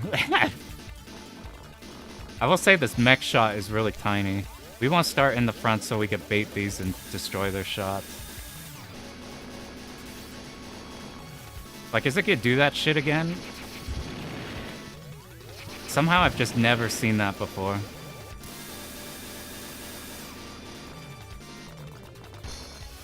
It is glowing like blue, and I feel like it wasn't doing that before. I see you later, dude. Thanks for popping in. The game scale changes. Yeah, this got a lot going on for it. You know, like visually it's weird. It doesn't seem very like Thunder Force 4-y. It's interesting this is off the same team. Wow, that shot is killing it so fast. We gotta lay back a bit.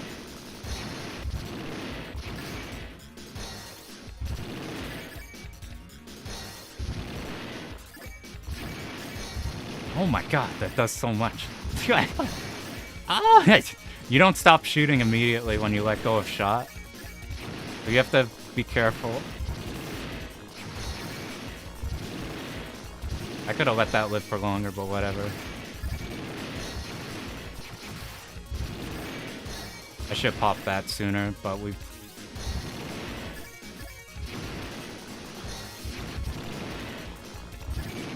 I didn't pop you either. Make sure we hit that top one, but we killed it too fast.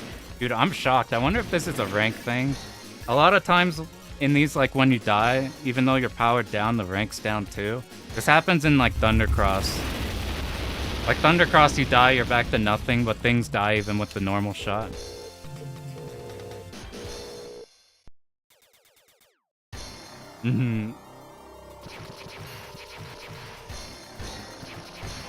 I got that. Oh, let me make sure I don't die to these one turrets from directly below.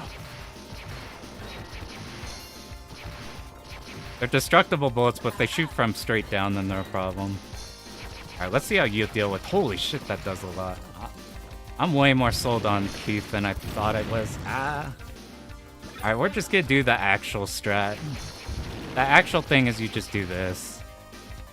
I got hit earlier doing it, so I decided it was less safe, but it's starting to be more safe. The reason we are starting back here is because you could use your option to block its shot. The problem with doing that is I keep not paying attention, and instead of blocking it, I'm like moving diagonally into it.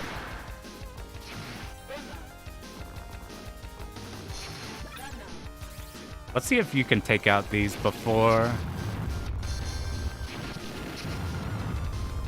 Looks like you can.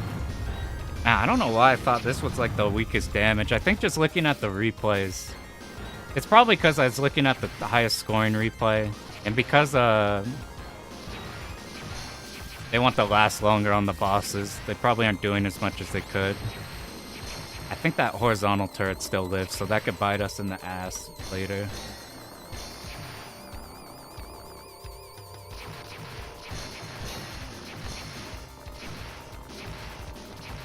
And make sure you use the option on this last one so it doesn't ram. Otherwise, we don't have to worry. They'll like go up to our position. Yo, what up? Thanks for good luck.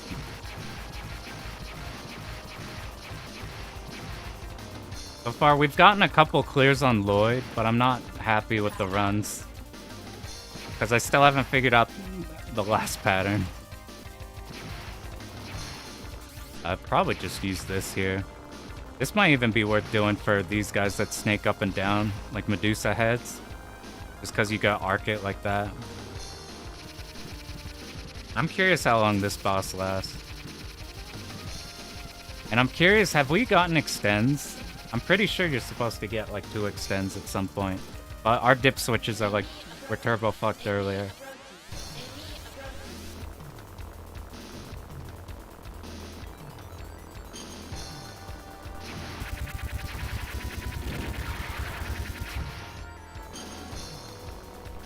We want to get to the bottom. I didn't have the speed. Alright, now we're gonna do our last one on Lloyd. Ran out of quarters.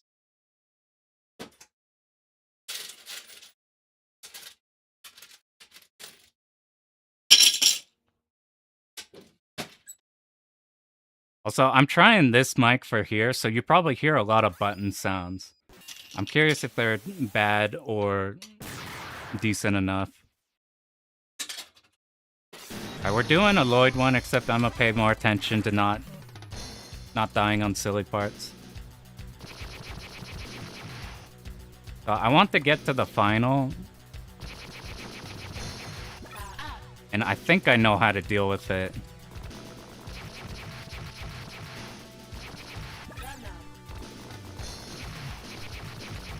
Most of this game, once you have the route going in, it's like super fine to get through. But the final boss is a huge point where you have to like lock in and execute. But there's the final pattern could wall you. I still haven't... I think I know how not to get walled now. Oh, we gotta go mess with it.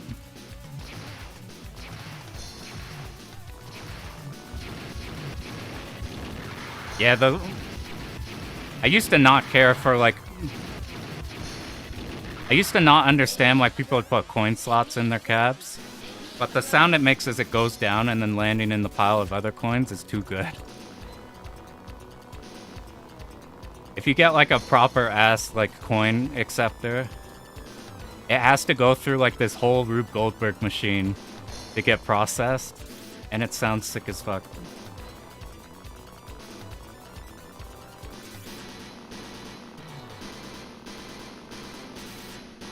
This should be the last couple, and then it should go down. Ideally, you just sit here, because we stay still, we build bar. And then we get, like, even more special bonus.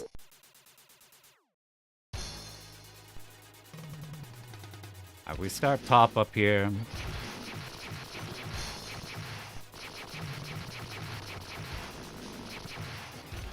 I'm trying a lot more to just flash some of the special shot, because we keep capping out on them.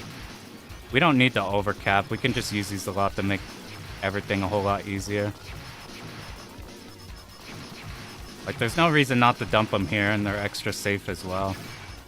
Our mech is slow enough on this ship that while it's better than on this one than the other ships, it's still got like a... If you get point blank by one of these, it becomes a problem. We'll like mess with it up here. We need to kill these anyway. There'll be a big enemy up ahead that'll like refill us on those, like this guy.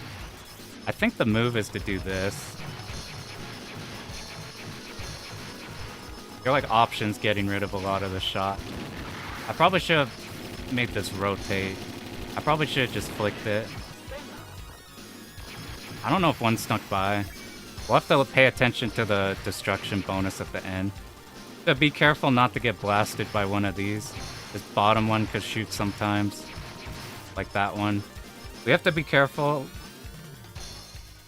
Where's that in-game squeaking noise? My main shot might be doing that. Oh, I think I know what you mean. I never know if that shit's because of RetroArch stuff, or if it's because of like a setting I have on here, or if it's like part of the game. Like a V5 has that a lot, where I'm like, I think my sound settings are fucked on V5, but no, that's just what the missiles sound like. It could be RetroArch being a thing here. Should die anytime now. Bosses go down so easy on this ship, it's crazy. I even messed that up a bit. I was supposed to bait the homing shots better. It would die before we hit the bottom.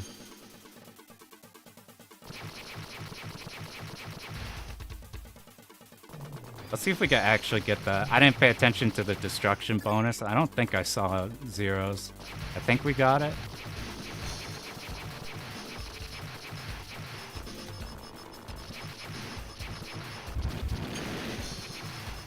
We're gonna stay here a lot, so it bleeds into the hub there. So we can actually hit those with the option itself. They can't sneak by there and take our bonus. These are all destructible, so all we have to think about really are just the small ships.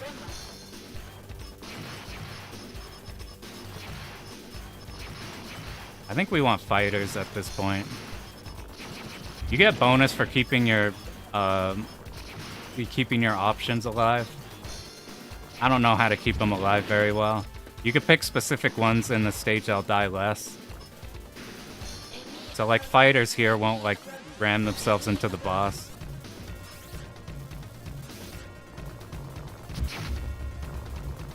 Whenever he shoots, I'm just gonna flash this for extra. Just in case it needs it. It doesn't need it. We're just fine on fighter here. And now I just wait for him to rush us. We could move forward, but he might jump or like dash forward and ram us. Let's wait here for him. I'm gonna remember this time we killed after the first 2 Zakos. We could kill this big ship like really fast if we're ready for it. Yeah, we got perfect everything except for stock. Yeah, that dude's... I think that's my favorite mech design in this game. Alright, now we're gonna need to leave so we could kill the Zako. We didn't kill one side of this, so it's got a laser. Now it's dead. We don't need to worry about it. Oh, don't laser me. I just haven't seen him move to the bottom of the screen. Wasn't sure if that laser on the top side would come out and kill us. What do we want here? I'll just take you. I already ate a shot. Almost ate another one. There's probably some way based off your... These guys track on... Yeah, I don't know how you keep them alive. We'll get a fighter just to see. Big ships, I'm fine with flashing special shot on.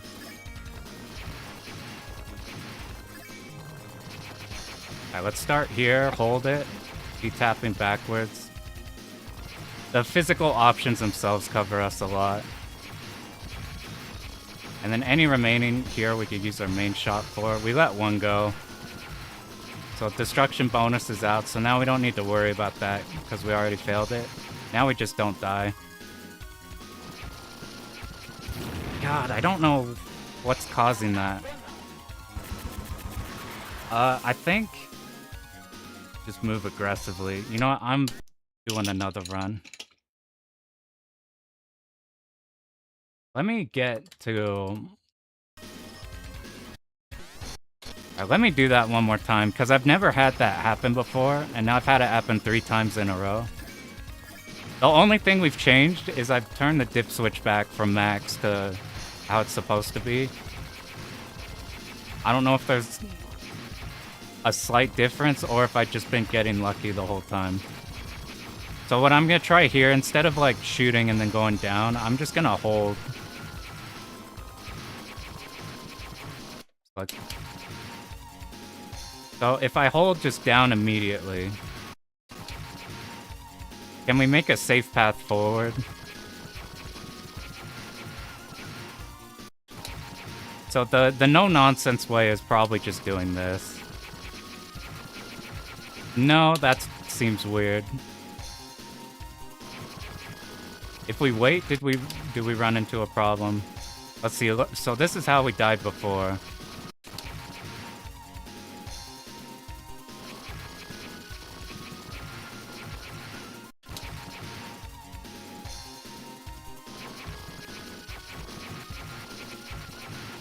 That's too weird. Does this work? I haven't seen anybody do this, so I assume this doesn't work.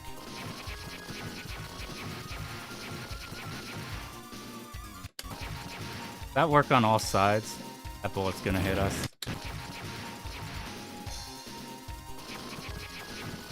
There's no way this works. If this works, there would have been a replay that would have done it. I don't want to, like, do a run and then it's, like, on this set of, like...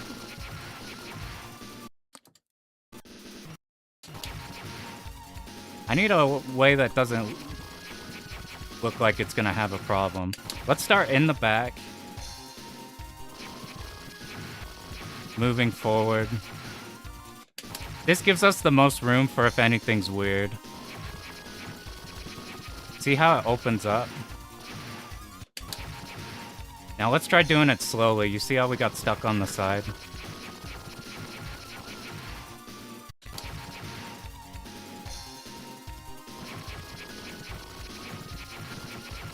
And here's the other thing we need to check out. So this is the final. I keep swapping to mech here. Let me just do this. We're gonna try not swapping ever. I swap mech because I get worried about those sneaking by, but I don't think they can. It's like, let's just hold back here. Those can't hit us, they're all destructible.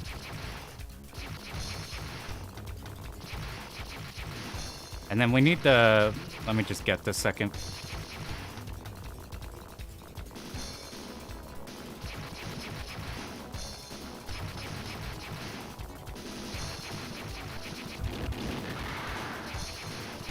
Alright, let's just get to here. So this is on the wrong dip switch. But this always moves down here, so it moved up to down. Or it moved down to up. If I'm here, does it move down to up? It does keep moving down to up.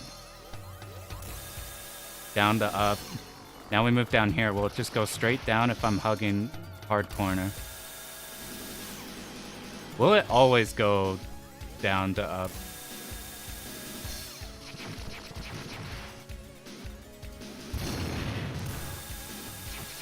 I'm trying to figure out how this walls us. Yeah, this game is super good. This is one of my favorite horror games. See, like that? Let's see if we can recreate that. Try it again. So we know for sure that this will happen here. What if I'm like up? Alright, you see his little movement before he moved down. Will he do a little gap like that again? No.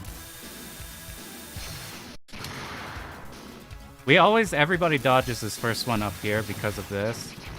But now, will he ever wall us down here? No.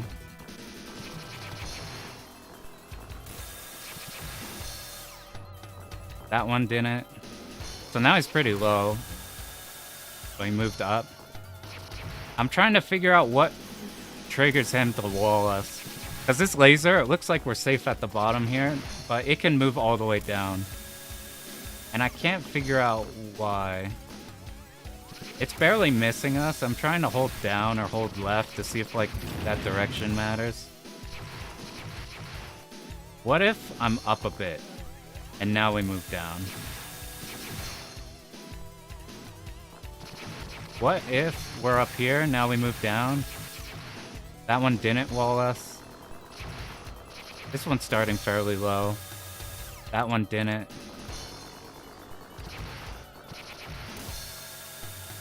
That one didn't. Alright, let me see if it's a rank thing. So let's not die.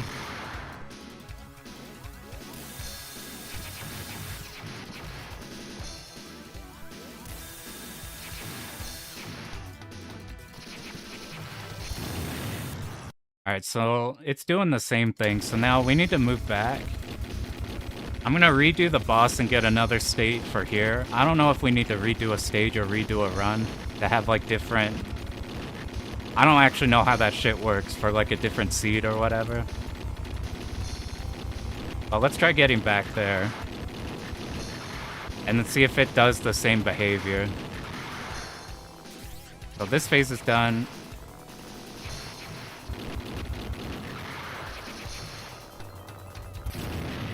That's good to know. We need one where we don't die. Yeah, this game doesn't get talked about. I blame the title. I blame it on the title. It's like one that like you scroll by and you're like, whatever, Hyper Duel. It sounds kind of like the Capcom one too. What's I don't know. You can mix up titles with like Air Duel, the Capcom like can't remember what it's called.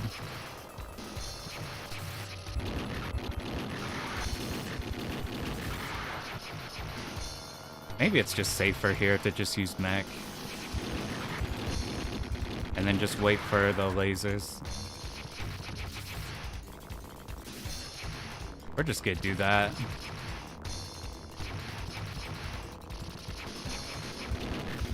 Okay, now we got it. Transitioned, I think. No, that's just this going out. Okay, so here's a new state. So it's probably gonna wall us like it should. So that's consistent.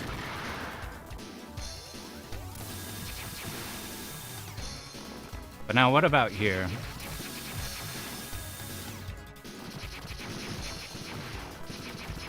So I need you to come down and try to... See, this time it's not. What if I start up a bit and then move down? That could be it. So let's see if we could recreate that. So I started up. I didn't move down until the laser had already started. Maybe we need to be at the bottom before the boss starts moving. It's like, let's do this. So I'm waiting for it. Now I move down. So the boss is gonna laser. We're gonna move down with it. Let's try on this one since he'll be closer downwards. Yeah, so that killed us there. So now we do it while we, now if we do it, instead of moving down late...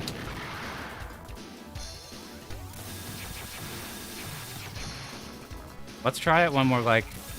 We're here before the laser starts. So we're dodging, dodging. Oh, it's about to start. We camp out there. Dodging, dodging. We start here.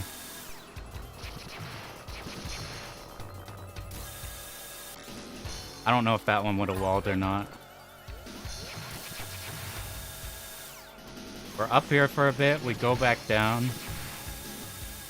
I mean, that's a laser that's doing that.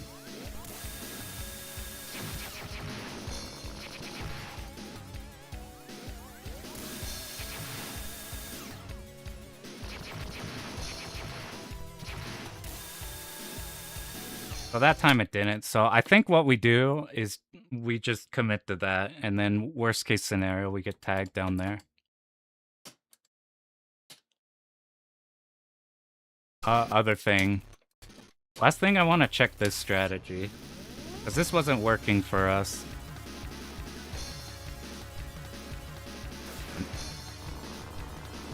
Yeah, I haven't seen a port for this one.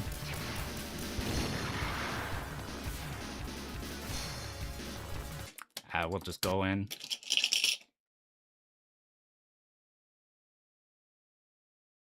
I'm like, I don't know if it's got like an arcade archives thing or whatever. The Saturn version's like a whole good thing. That you could argue that's like the definitive version. It makes some gameplay changes with some enemies being a bit tankier, but otherwise mostly the same. Except you get a color palette change, you get CD soundtrack. The sound effects are a bit more scuffed because they're taken out of arcade. So it's like a little weird hearing with both CD stuff and like weird processing on these sounds. But the color palette on a lot of stuff is really good. The sound's really good. I need to make sure the dip switch is right. Because we were save stating over on one that had the wrong dip switches.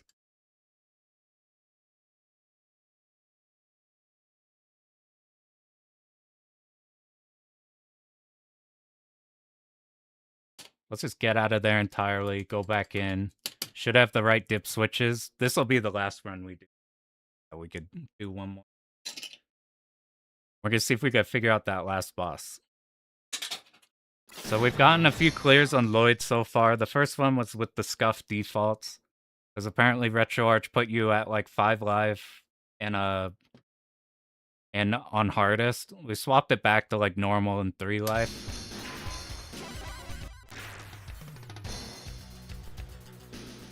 Beast it with Lanos.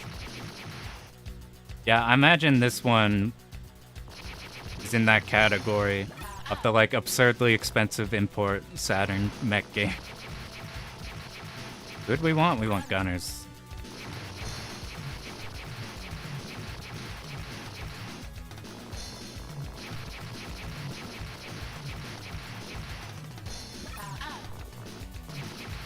I'm like, Saturn-wise, it's probably best for like the like a EverDrive equivalent or on Mister probably.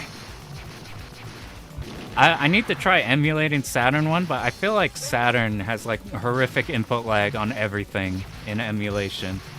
Like I was trying to lab out Radiant Silvergun in Saturn, and it was so bad. I like used it to route, but then just would practice on actual game. I have a Mister. I haven't tried any Saturn stuff on it. I'm really curious on that if like delay's not a thing, because it's so weird because the Saturn has so much good shit on it. But I've never fucked with it because the delay is always so bad on everything.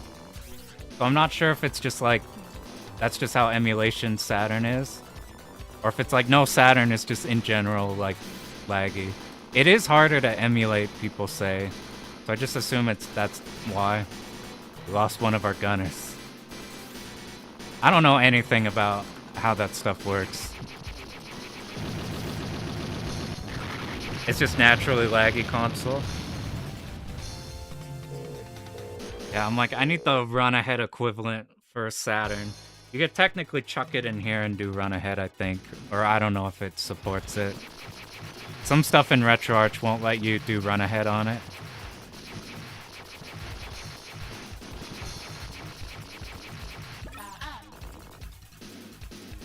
I'm pretty like hyper aware of input delay. Like I will do everything in my power to cut like one frame out. I like played SDOJ with like super dog shit audio and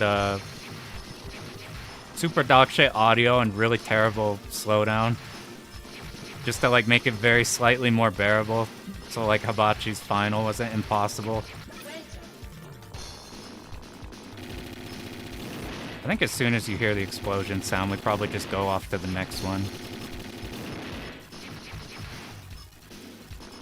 Okay, destruction bonus is out, so now we just try to live. I'm doing new shit for some reason. Should just do the old shit that's been working for us.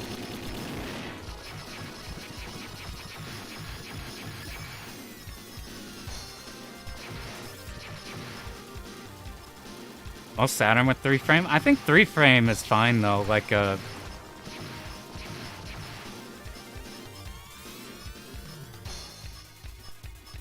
I lived through Street Fighter V 8-frame delay. Just kidding. It's way more of a deal in shmups. Like 3 frames total though is like not bad at all. Let's see if this actually works how I think it's supposed to. Okay, we got it.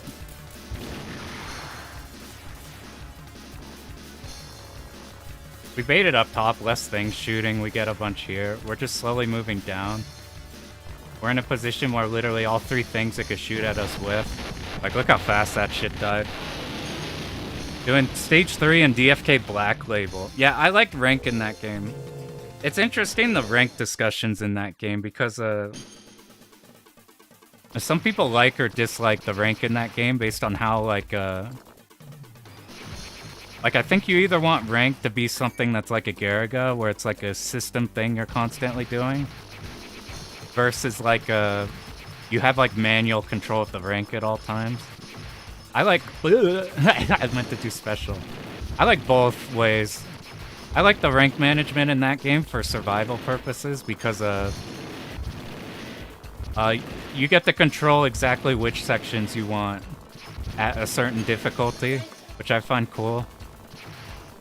There's like a lot of runs where you can just hold max rank the whole time so you cancel bullets, but some stuff is like ungodly hard. It's cool being able to like not full shot some sections, so later ones you get the normal loot bullet speeds. And then when you actually need the cancels or when you have a method to reduce it.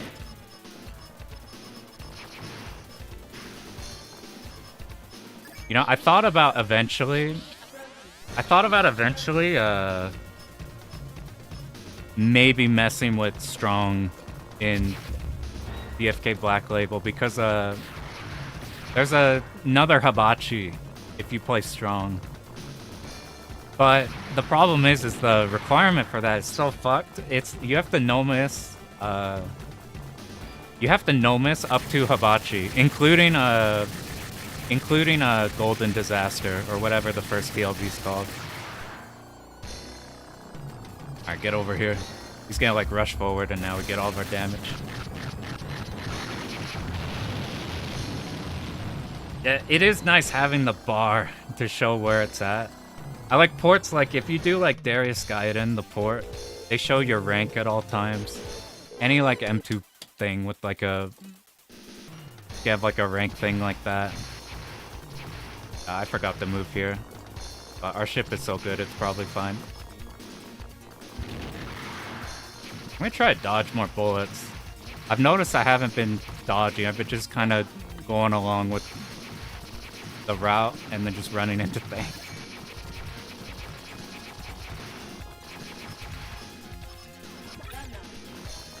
Ibarra Kuro also has that with like the rank bar. Even SDOJ has the... SDOJ is probably the best example of like you can't control it on the fly, but you can see what affects it right away. Like your bomb, you go down a couple. You hyper, you can see exactly how much you hyper it up to. Okay, let's not mess up after we just practiced this part.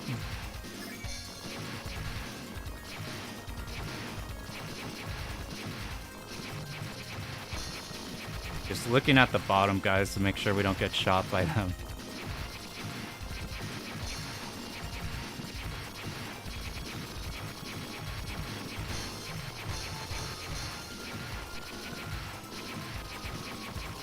We let one go. Alright, let's try it now.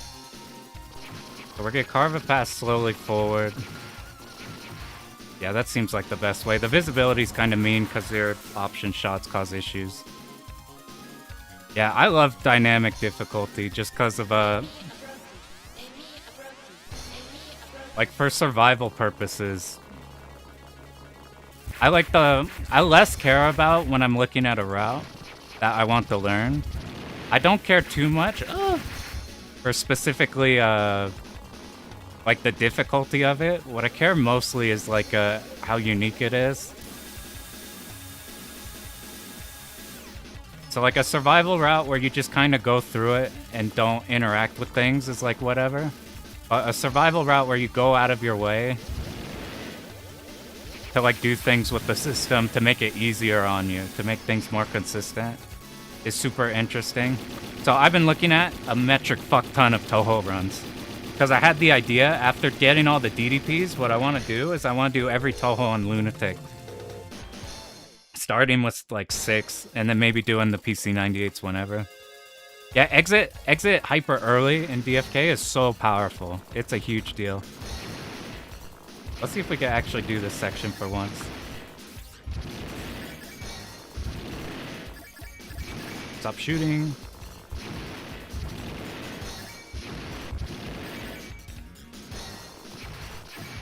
Ah, there goes the destruction bonus. Alright, we gotta make up for it by not fucking up. Oh my god, where... I thought I was fine because I destroyed the first mech, but I wasn't. Alright, maybe we do one more run after this. This is kinda scuffed. Let you live for as long as possible. Maybe next run I just won't care. I just wanna get a decent run that does the final boss properly. Because the final boss is will let you live to drop a few. Because I really want to figure out the final boss. I still haven't figured it out. Yeah, rank interesting in that. I'm curious how much it matters in Lunatic. I don't really care for a Nomis. So like EOSD, I'm thinking of just doing Marissa B. Just because of just the ability to just bomb out an entire section and just plan out like ignoring parts of the game is funny to me.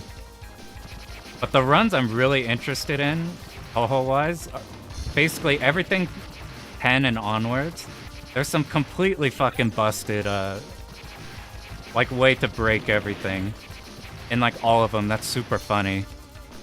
And I've like collected a run for every Toho up to 20 that just does some stupid shit in all of them to like clear. Like the funniest one is probably 15, where the run it bombs 93 times and dies like 25 times, and still clears with like a shit ton of resources. Found a run of UFO where if you route the UFOs properly, you can end the game with like, you basically don't have to fight any of the bosses. Like all of Byakuren, you just bomb. Toho 14 is like busted in a bunch of ways too. Pretty much all of them are like uber busted if you're not going for like an LNN.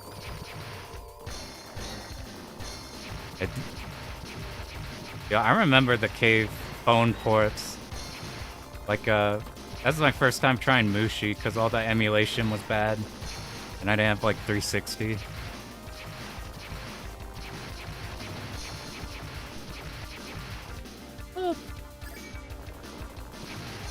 I made a whole video for DFK on just managing the rank on that.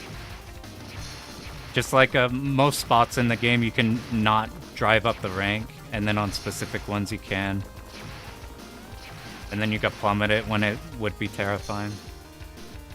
Let me build oh yeah, Zatsuza. I wanna at least attempt that shit at some point. Doing strong. There's a good Asagami video on doing it with like type A. But I don't know if that shit's gonna be like agonizing.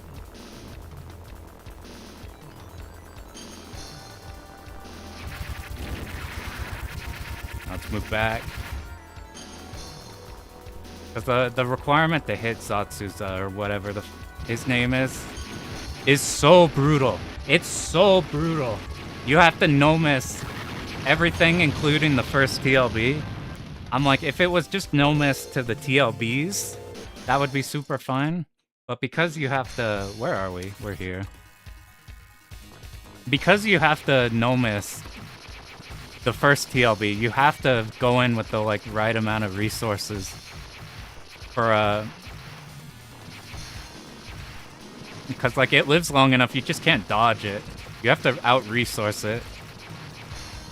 You go in with bad resources. It's like SDOJ, the final boss in SDOJ is like the gatekeeper of Abachi, because you pretty much like need like 3 bombs for the very first pattern. Golden disasters like that, you really need resources through them. Who do we want? We'll take you.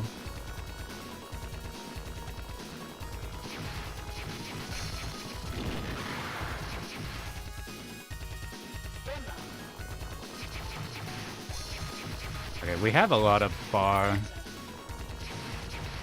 So as soon as anything big comes up, we still do this. We just flick the special. Now it's like absolutely everything. Even the things we can't melee from here, this will just kill behind them. Like these. These do get up pretty close though. Should have another big guy. Since this drops bomb meter, we could just start spending this. Almost died to the Sephiroth stabbers. Right, from here should be good to just mech until the boss. I think this has my favorite like version of this shot where you can move up and down and angle it. Air Duel kind of has that you use on the first stage and the last stage.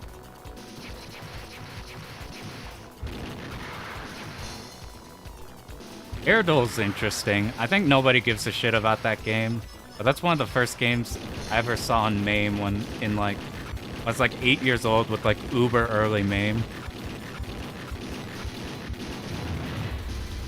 Probably did that way too riskily. Could have got hit by a spider.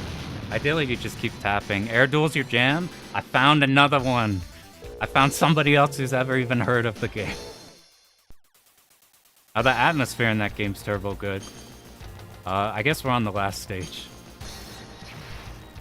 It takes out all of our options, even if you bring a bunch in.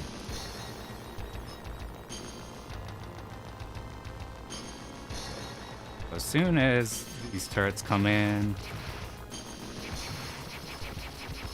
we got most of them, so cutting back around is really easy.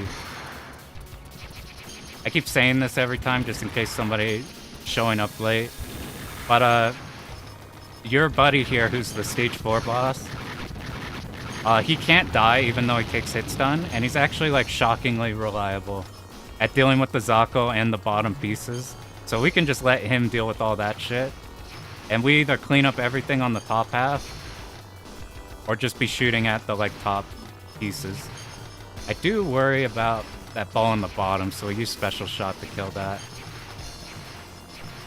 Okay, now the top's all dead. These are destructible. We could go help him out with this. I'm pretty sure he can't hit us here with the arm, but just in case, we're gonna move out of the way. These shots are destructible. Okay, now, as soon as all the Zakos are dead, we plant our hitbox in here, kill these as fast as we can. Okay, we hug the top now. I need to stay still, and once stuff starts appearing, so we stay still enough to get a bunch of this. We get a bunch of our special shot. That laser won't hit us at the top. And at the top, this thing that like artillery's from off screen. If we sit here, those destructible bullets can't get above us.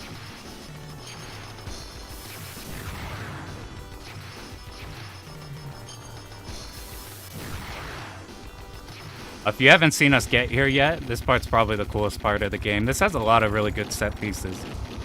Yeah, my dad, when I was 8 years old, had an old-ass laptop with just, like, some random MAME games on there.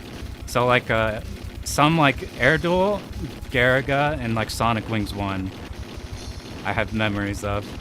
And, like, Thundercross, that was the big one. Because anything, I just click whatever had a good name. So Thundercross had a cool name. We're just gonna commit the mech on first, second phase.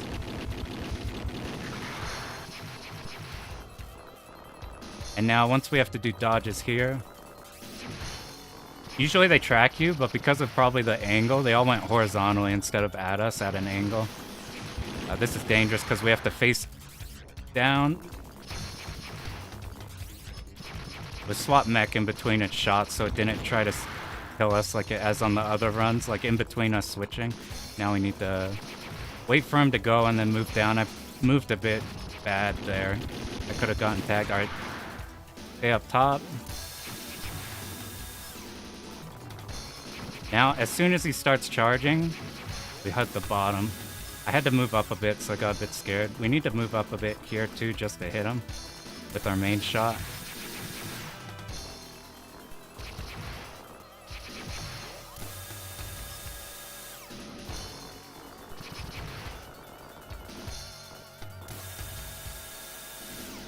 Okay, I think it's consistent.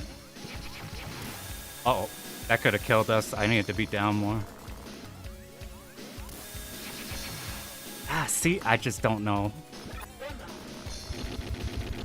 But that's good enough. We almost no-missed the boss.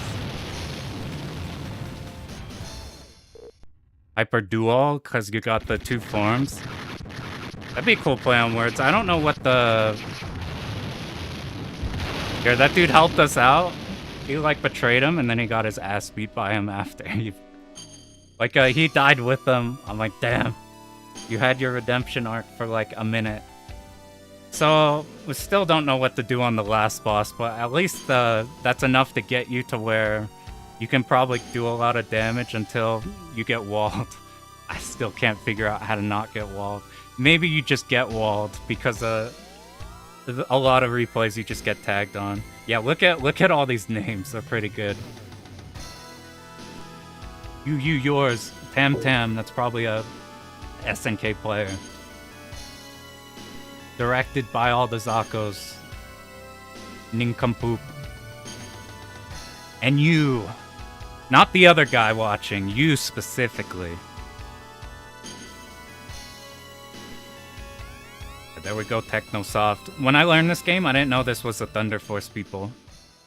All the weird things in Thunder Force games, fucker's still not 2 mil, whatever.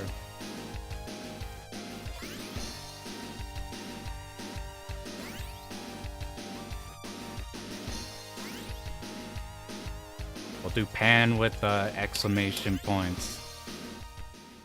Get the rare 5 in there. I will take that, though. That one's okay. We died in a dumb spot earlier, and then we got tagged once on the final. Did we have... I needed to pay more attention to the lives. I'm pretty sure there's 2 score extends in this game. But since all the dip switches were fucked up, I don't know if they're on, off, or working, or if they were working there. Or I have no clue. I'll have to look at replays after this to see how it's actually supposed to be. Either way, though, we got a Lloyd clear with the dip switches on whatever the default RetroArch gives you. We got a clear with this on like normal and like not full lives. Yo, what a point blank. Started SDG Club. Started with Batsugun Special. Oh, thanks. I'm glad that stuff could help. I'm glad. I think hopefully that one's a good one for like new people starting or just people like beginning stuff. I have like a huge feeling that that's like one of the best starting ones. If you haven't for them, I would chuck them the like shmup junkie like a beginner's list. That might also be a really good one. Are you guys all doing one game? You like all work on one game, or are you going out and doing a bunch of them?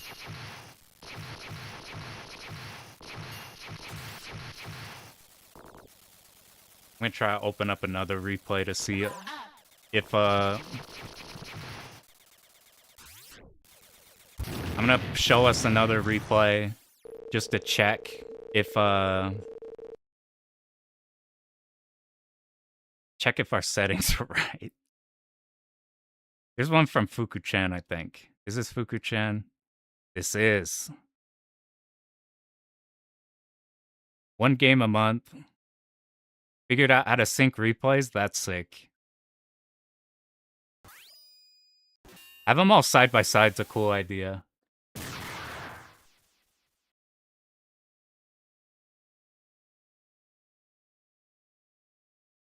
You see what like everybody's doing too? Okay, so default started at 4. Fuck, dude, we started at 3. 1 game a month is pretty good. Just see how everybody like a big motivation for a lot of people is having something everybody's doing together. Like if you're just running one game that nobody else is, it's just kind of all on you. When everybody's like messing with shit and you could talk about it, that makes it cool. So it looks like the default is 4 lives. Oh my god, dude, we gotta do one more run just to get an actual proper. So this shit looks like it's 4 lives. 4 lives. There's an extend. Do you die anywhere in this run?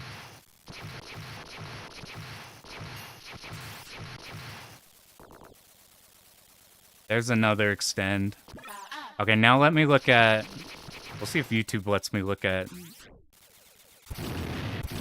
We need to go back in time to this run. Yo, what up, what up? We've cleared this like 100 times on Lloyd, but every time we have, I think there's been some weird shit with the settings. So we might have to clear it one more time. Okay, let's look back. Okay, I died twice, right? I died twice. I died on the final boss, and I died, I ran my head somewhere.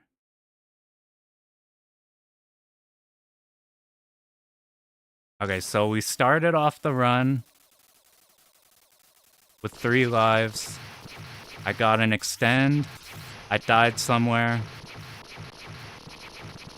I got an extend. Fuck, we gotta do it. Okay, the extends work, but we gotta do one more fucking run. Oh, God. We're going for our 4th clear, but this time it's the real settings.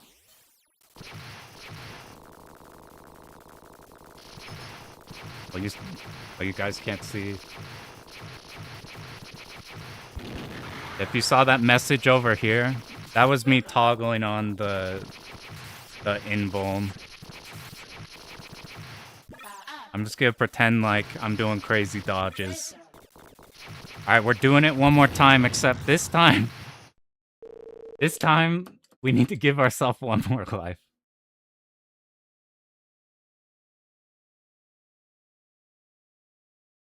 Alright, behold, we're now, you can't even see.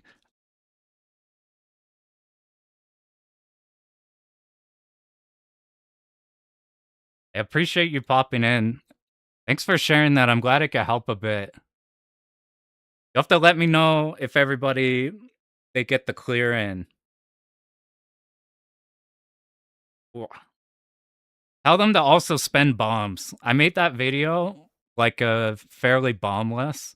So it's like you can just put bombs in on extra hard parts that you have trouble with. Tell them to also bomb in those places, because you get a whole bunch.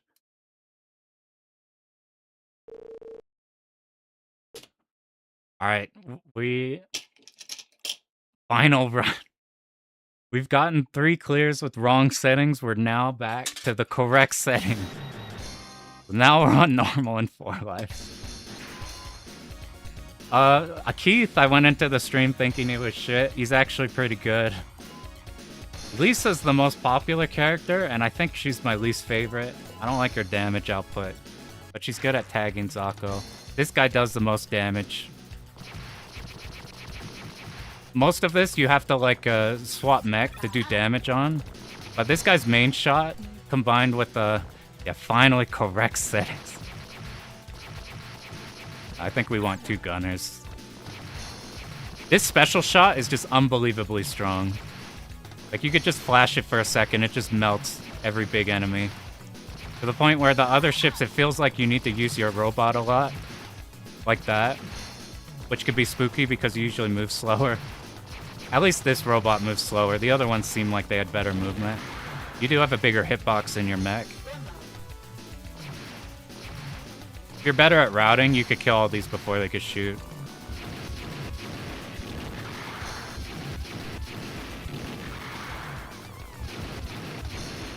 Big fan of any shmup that starts with the carrier stage, right? Or like big, like a 2-fleet battle going on it. Like this, Nexer. Rayforce Stage 2. Oh, you got the Emote first one? Yo, good shit. Yo, getting Ketsui is like an enormously hard first loop. As like a first arcade clear.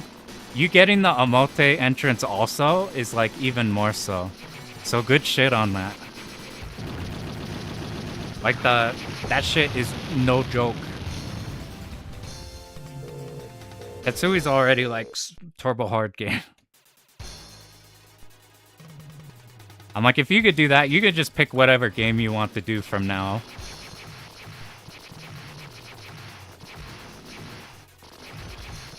Like, once you get like a big ass game, would you recommend Hyper Duel to new people?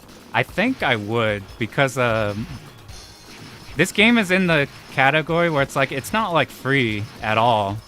You've seen the whole stream from here. But it doesn't have like some of the memo moments that Thunder Force has. It has some scary bits like that stuff there. Been practicing Ketsui, been a week. Yeah, don't worry about how long it takes you for Ketsui. That shit is hard. But this game it's short, it's fast-paced, so it's always feeling good. There's no, like, enormous memo moments that just shred your run. The hard sections are limited. On default settings, you have a decent amount of lives. The only thing that would make this not a beginner shmup, well, I would say this is like an early intermediate shmup, is what I would call it.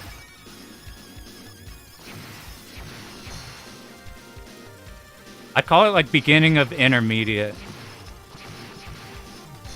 Because depending on how you classify beginner, like, that's a whole can of worms. Like, beginner for some people is like Escaluda. which, like, that game's not a beginner shmup. That shit is hard. Alright, we're gonna sit mech here because it makes his hitbox to here. We swap this. Oh, I fucked it up. That's fine. Because he's stuck at the top of the screen, he's not shooting all that much, and we have all this bottom space. Because we have so much bottom space, we just dodge the laser and the thing here. Whenever these homing ones go out, we just tap to the right a bit. And like this shit explodes. 30 hours to clear Hyper on Blue Revolver. Is Hyper the... Why is DOJ more difficult? Because it doesn't give you resources. And it's super memo. I honestly found DOJ easier than I think most people do, just because I think I jive more with that exact type of routing. Like specifically the hard memo, hard route stuff. Over like, let's say an S-grade where you have to do a lot of like manual dodging. But the big... we let that one through. The big thing with DOJ though is you probably are playing XC and you don't have resources. If you're not playing XC and you die, then it's catastrophic. And my pet peeve with DOJ's in my top 5. I love that game. But my pet peeve is the hyper management is oddly hard to make some of the parts easier. Like if you want to make the second boss like brain dead, like the hyper management's super bizarre. The hyper management at the end of stage 4 is like I got better at it, but that took me forever to like set that up right, and I'm still like, it's weird. Katsui I think has harder manual difficulty, like dodging wise. You get clipped way easier. You have to make dodges a lot. But and stage 5 is way harder. But Katsui, you do get a lot of bombs, and you get a shit ton of, and you get an extra life than you would normally in a cave game.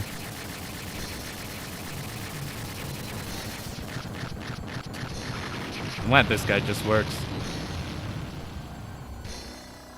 Katsui's second loops are much rarer on YouTube. That is because loop is fucked up, man. It's turbo fucked up. It's so ass. It's unbelievable. Like, a multi-loop is, like, got a reasonable requirement. But, like, dear Christ, fucking loop is not okay. It's not okay at all. I've seen from players, they're like, yeah, the loop is not bad at all, and the TLB isn't as hard as, like, some of the hibachis.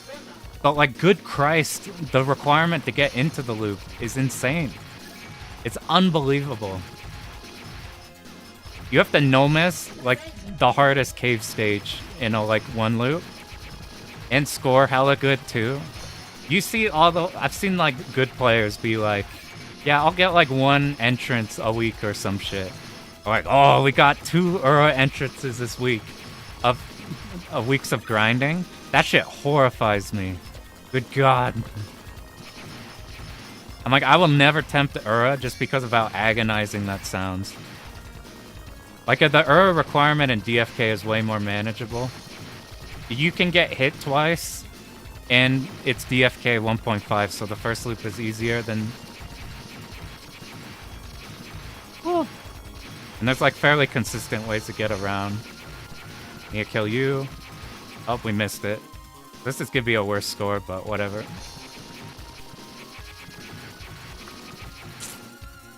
Part's always scary. Yeah, I love the visuals on this. Look at that, taking out the space colony. I love space colonies in every shmup. Those are always a plus for me. Alright, once he gets back, we're gonna do this just to kill some of the minions. It's way easier. It's way easier to deal with them if they're not coming from the top and the bottom because they're all destructible. If they're just coming from one side, then you do shit like this, where you could just tap back. Or if you're using the mech, you could just be aiming at one. I'm scared of his backpack. I don't know how to deal with the backpack. I'm not sure if you blow it up manually, I think it goes off. Or maybe I've just had bad luck whenever I do that. This is not good. Oh my god, dude. Alright, we're doing one more run.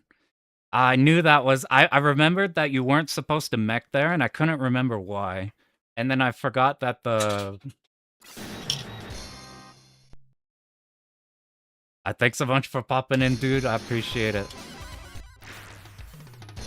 I forgot that, like, your hitbox gets, like, bumped up there. You can't survive as a mech down there. Yeah, it could be destroyed, but I'm not sure if the bullets still go off. I think they do. If that's the case, then you want to kill it with fighter, I think. Because if you're up close with it, then you gotta dodge a point-blank spread. We'll try that. I'm just gonna shoot it and then be back. They do? Okay. We'll just kill it with fighter.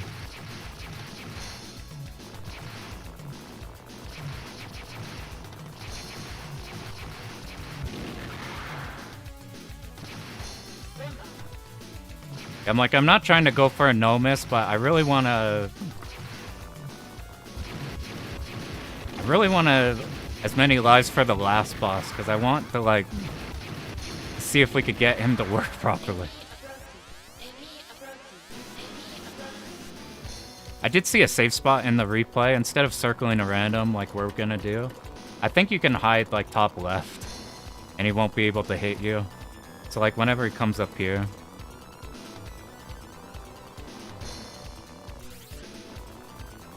Use this here. If you put your option in him, you do get damage. Yeah, somebody holding top left there, but if we tried that in the way that we manipulated him, oh, we would have died. These missiles actually do some work. You see that? The missiles are what kills it.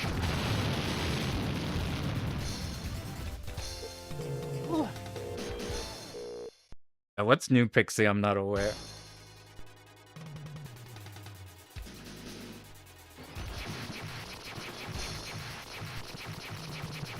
I think these guys are pretty good at dealing with this start here. You would think they might like be awkward and have the options like try to go for one and hit a bad angle and miss, but they're pretty good at hitting things. They're really bad at not dying though. Oh, we're a bit behind. To move up a bit. Kill everything before it could shoot. The slopes also block these bullets. I found the other ships, it seems like you don't want to mech here because this spread's big enough that it can get around these corners. It seems like the other ones you can't.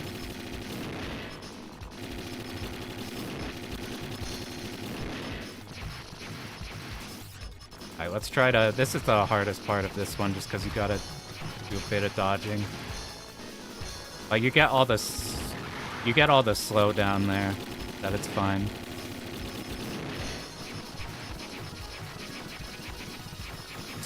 Did one sneak by or did we get it? I couldn't tell. It's fun getting right up in here because one of the rare horror games where you can not die to collision. You do die to collision on the... Oh, that sounds familiar. CRT filter. I was messing around with those a lot to get a good one for on here. But I ended up finding I couldn't get a filter to look good, like, always on stream, which is sad. I'm, like, a huge fan of the CRT look, but it's kind of an ass to record, and I suspect it might be slightly laggier, which scares me. I'm like, I spent a long time trying to figure out if I could get one good, but I just ended up being like, whatever, we'll just do this. We didn't get one of them snuck through.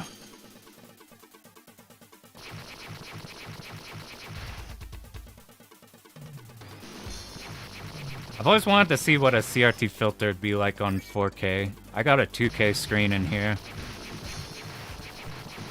2K is like a weird, awkward resolution for that. Or like almost looks super good, but you can see how like with the 4K one it'd look crazy good. Oh, I haven't seen this before. Those guys got stuck like slightly off screen. We want fighters on this stage.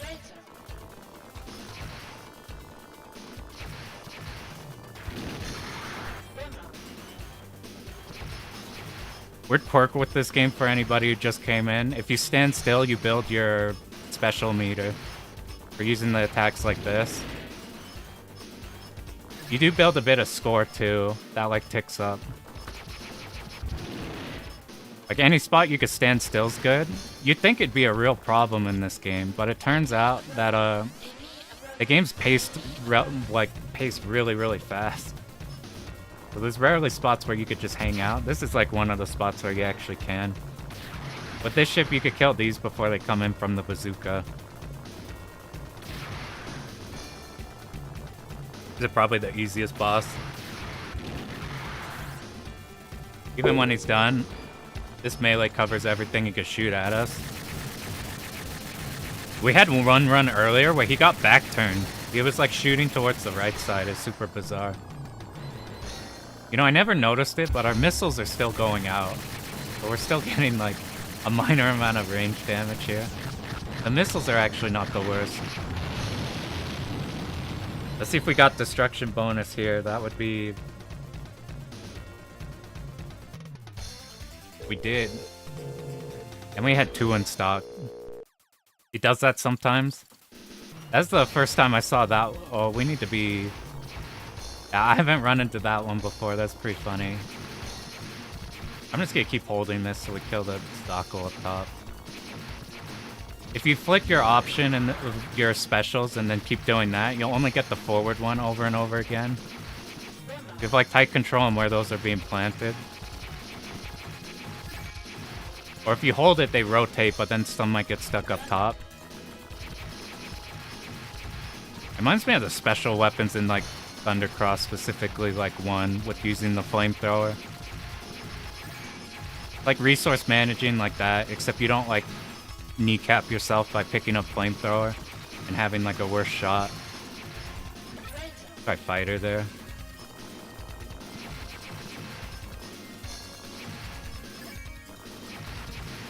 Alright, let's start this off here. We'll move back. By doing this, any shots that do hit us vertically will get blocked. We'll catch up to any that didn't get killed by the special down here, and you shoot them with your main shot.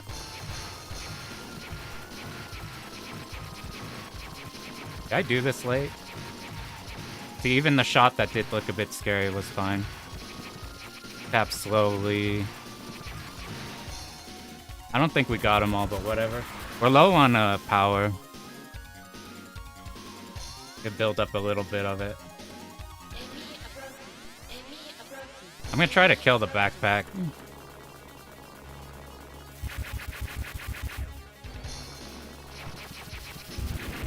Oh, see, there it went. So we got it out of the way, so now we could just kill his ass with like full damage.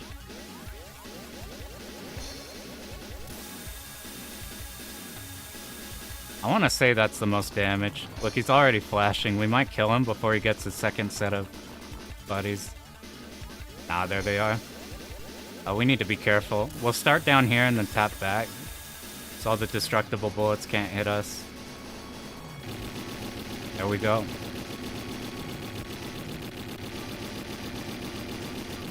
Let's see if we can actually do the special stage.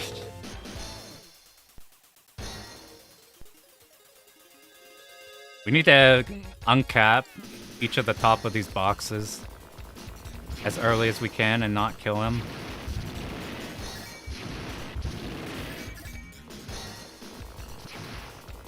Fuck, dude. I swear to God.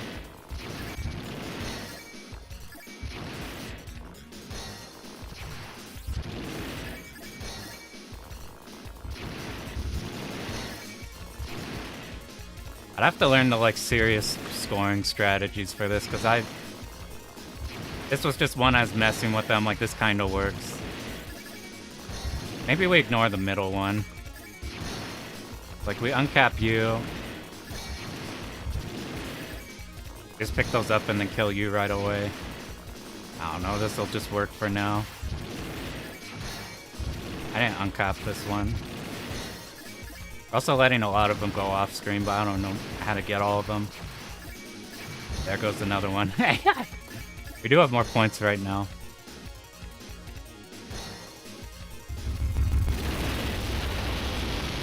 thought I'd get tired of both this stage and the like background thing happening, but the background thing's cool every single time. And the special stage is fun. We want to start top to bottom.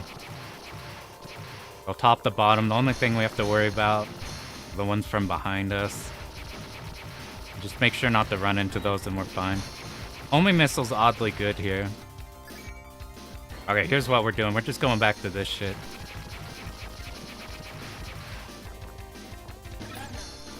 It seems like no-nonsense way to deal with these bottom carriers. We're giving up our bonus, but without giving up a life.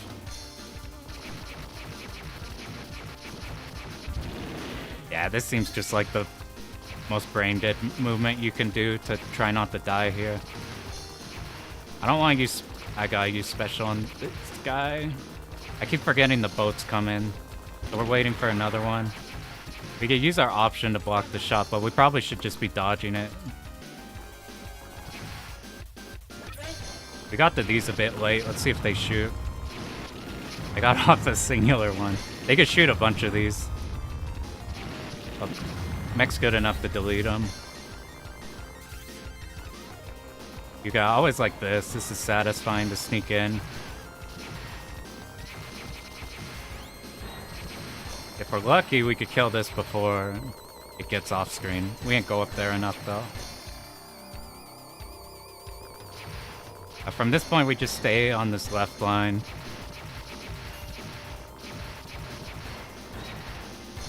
As long as we have our options out when this very back one goes, then we could just ignore the rest of these. They even track your like vertical position.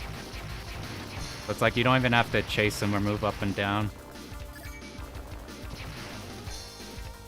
We do have to watch that one turret as we're killing these since it lived, to make sure it doesn't shoot us somewhere. Like slightly camoed in the cloud.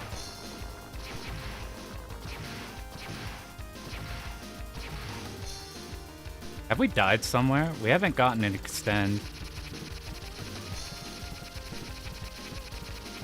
I feel like we should have gotten an extend at some point.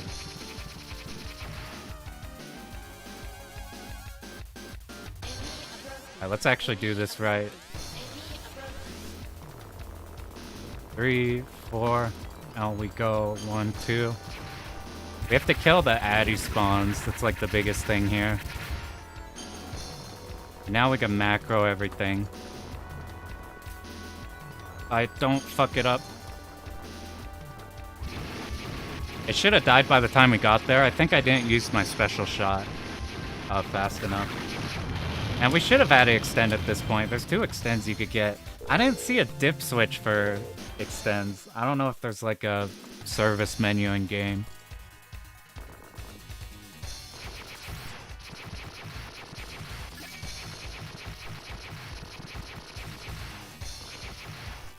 I'm not concerned with the extends for up there. It is okay, good. So we'll have to check if we get the second one before the end of the game. Otherwise, we might be stuck. There is a service menu in game. Gotcha. Otherwise, we might be doing another fucking run until we get the settings right.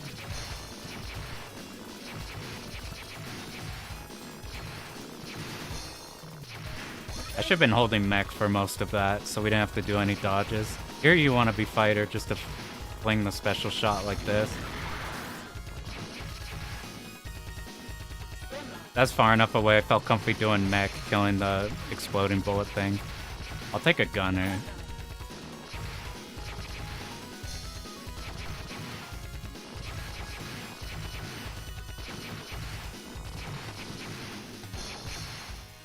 What I really should have done is just had this in main.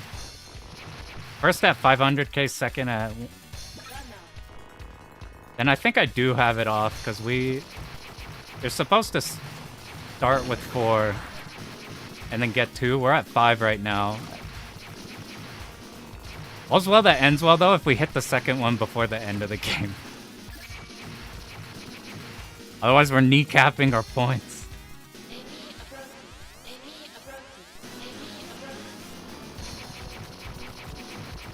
Right here's a good spot.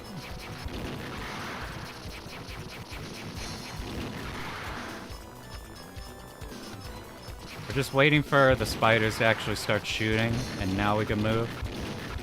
Once it's exploding like this, few special shots and it's dead. I'm like, I wonder what it's set on now, if it's like...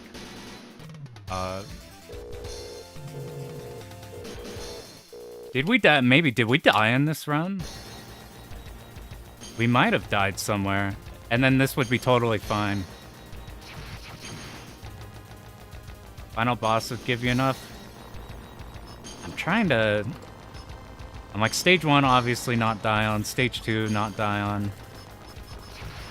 Where are parts we could have died on?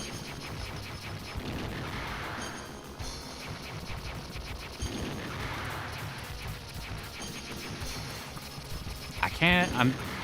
I'm like going back through every stage and trying to figure out...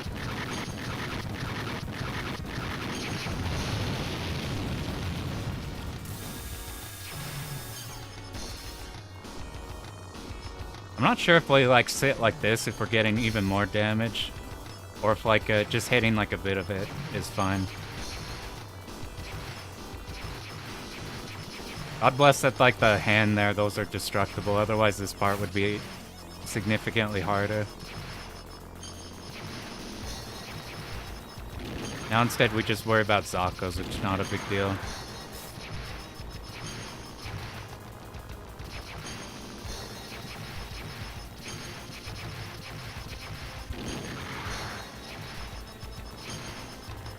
Alright, we're gonna spend most of our special getting rid of these. These are the huge problem.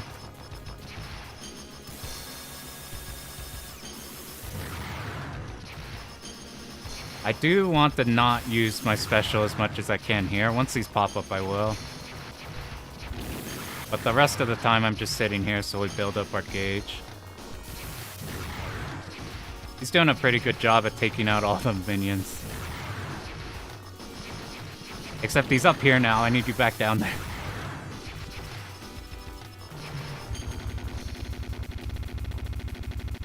Yeah, I think we had it off. Is this a no-miss to this point? That would be funny if we... I think we're gonna die at least once or twice on the final, though. Could be wrong. I think we maybe died somewhere. I just blended all the runs together.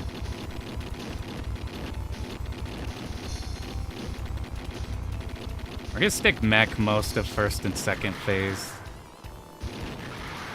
Spend it once these come into the foreground.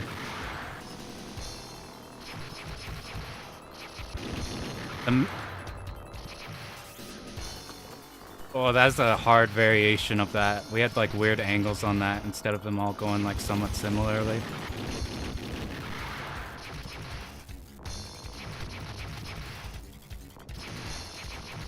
Alright, now we need fighter. That's easy because he was so far back that we didn't have any from up close. We didn't have them like jumping off to a weird angle. Alright, here we go.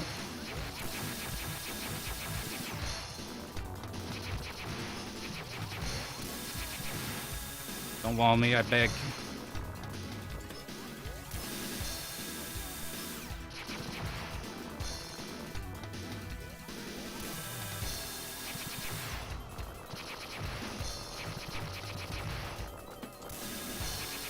Ooh, almost good. Oh, we got... I think I got checkmated there. I think there was a way I could have gotten out of that. I had to... I think I probably could have squeezed out. I almost got it, though. We didn't get walled that time, though, which is cool.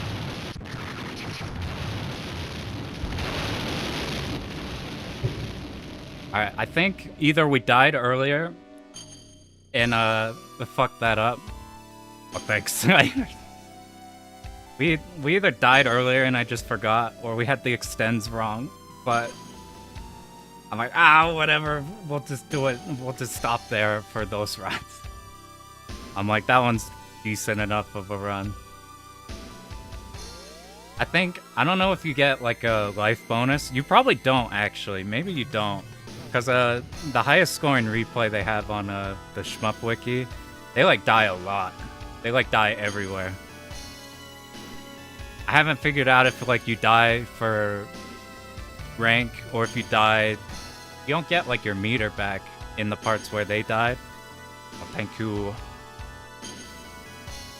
So I'm like, I think they just died because they died. There's probably a better reason for that though, because they got like a turbo high score. Oh, we finally got the 2 mil though. Like, we'll take that.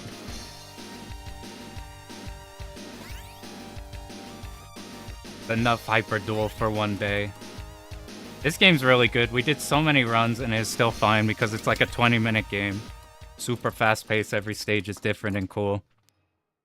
I prefer this over all the Thunder Forces and most like Hori games in general. Like Lloyd's definitely my favorite to do. Otherwise, Keith might be interesting to play. Alright, so what's the plan from here? Basically, I'm gonna lab out DFK, the first loop. I found Seryu, the guy who did Imbachi in a run for the first time. He has a replay of no missing the Uratual of DFK. I was learning a different route, and then I saw that one, and I'm like, all right, we're swapping over. We're doing that one. That one is like super, super good, and it's really, really, really consistent. So I might come back with the stream that either is probably the first loop of that, and then us messing with the second loop, and then eventually later we'd just stream 2 all attempts. That's probably the plan for that. Or I labbed out Contra Hardcore. That might be fun to do. Death Smiles 2 is your favorite Hori? I picked up that new package on Steam, the like 1+2. I'm curious because everybody shits on that one for the longest time, but the people who like it. I need to try it. Get full use out of the full 16:9 on this cab. I think that'll be interesting. I picked up sometime we need to do a Kai Katana, but I think I just want to do DFK because it's like almost the final DDP we need for like all the 2-alls. From then on, the only Hibachis left would be B-Storm and Zatsuza, if you count that as a Hibachi. So I'm like, that's what I'm kind of going from there. Next actual video is probably just the Dodonpachi one. I got those queued up so we could do it. In between a guide thing, I'll do a Dodonpachi, do a guide, do Donpachi, do a guide. Maybe by that point we'll have the DFK run done. I don't know. But that's the plan. Thanks everybody for hanging out in here. Always a blast. Like sharing, this is easily one of the best Horis in my opinion. One's super fun. Got a lot going for it, but yeah, I'm basically gonna finish a cert and then go ham on DFK. I appreciate you guys. Alright, you guys have a good one. Get your clears. Later.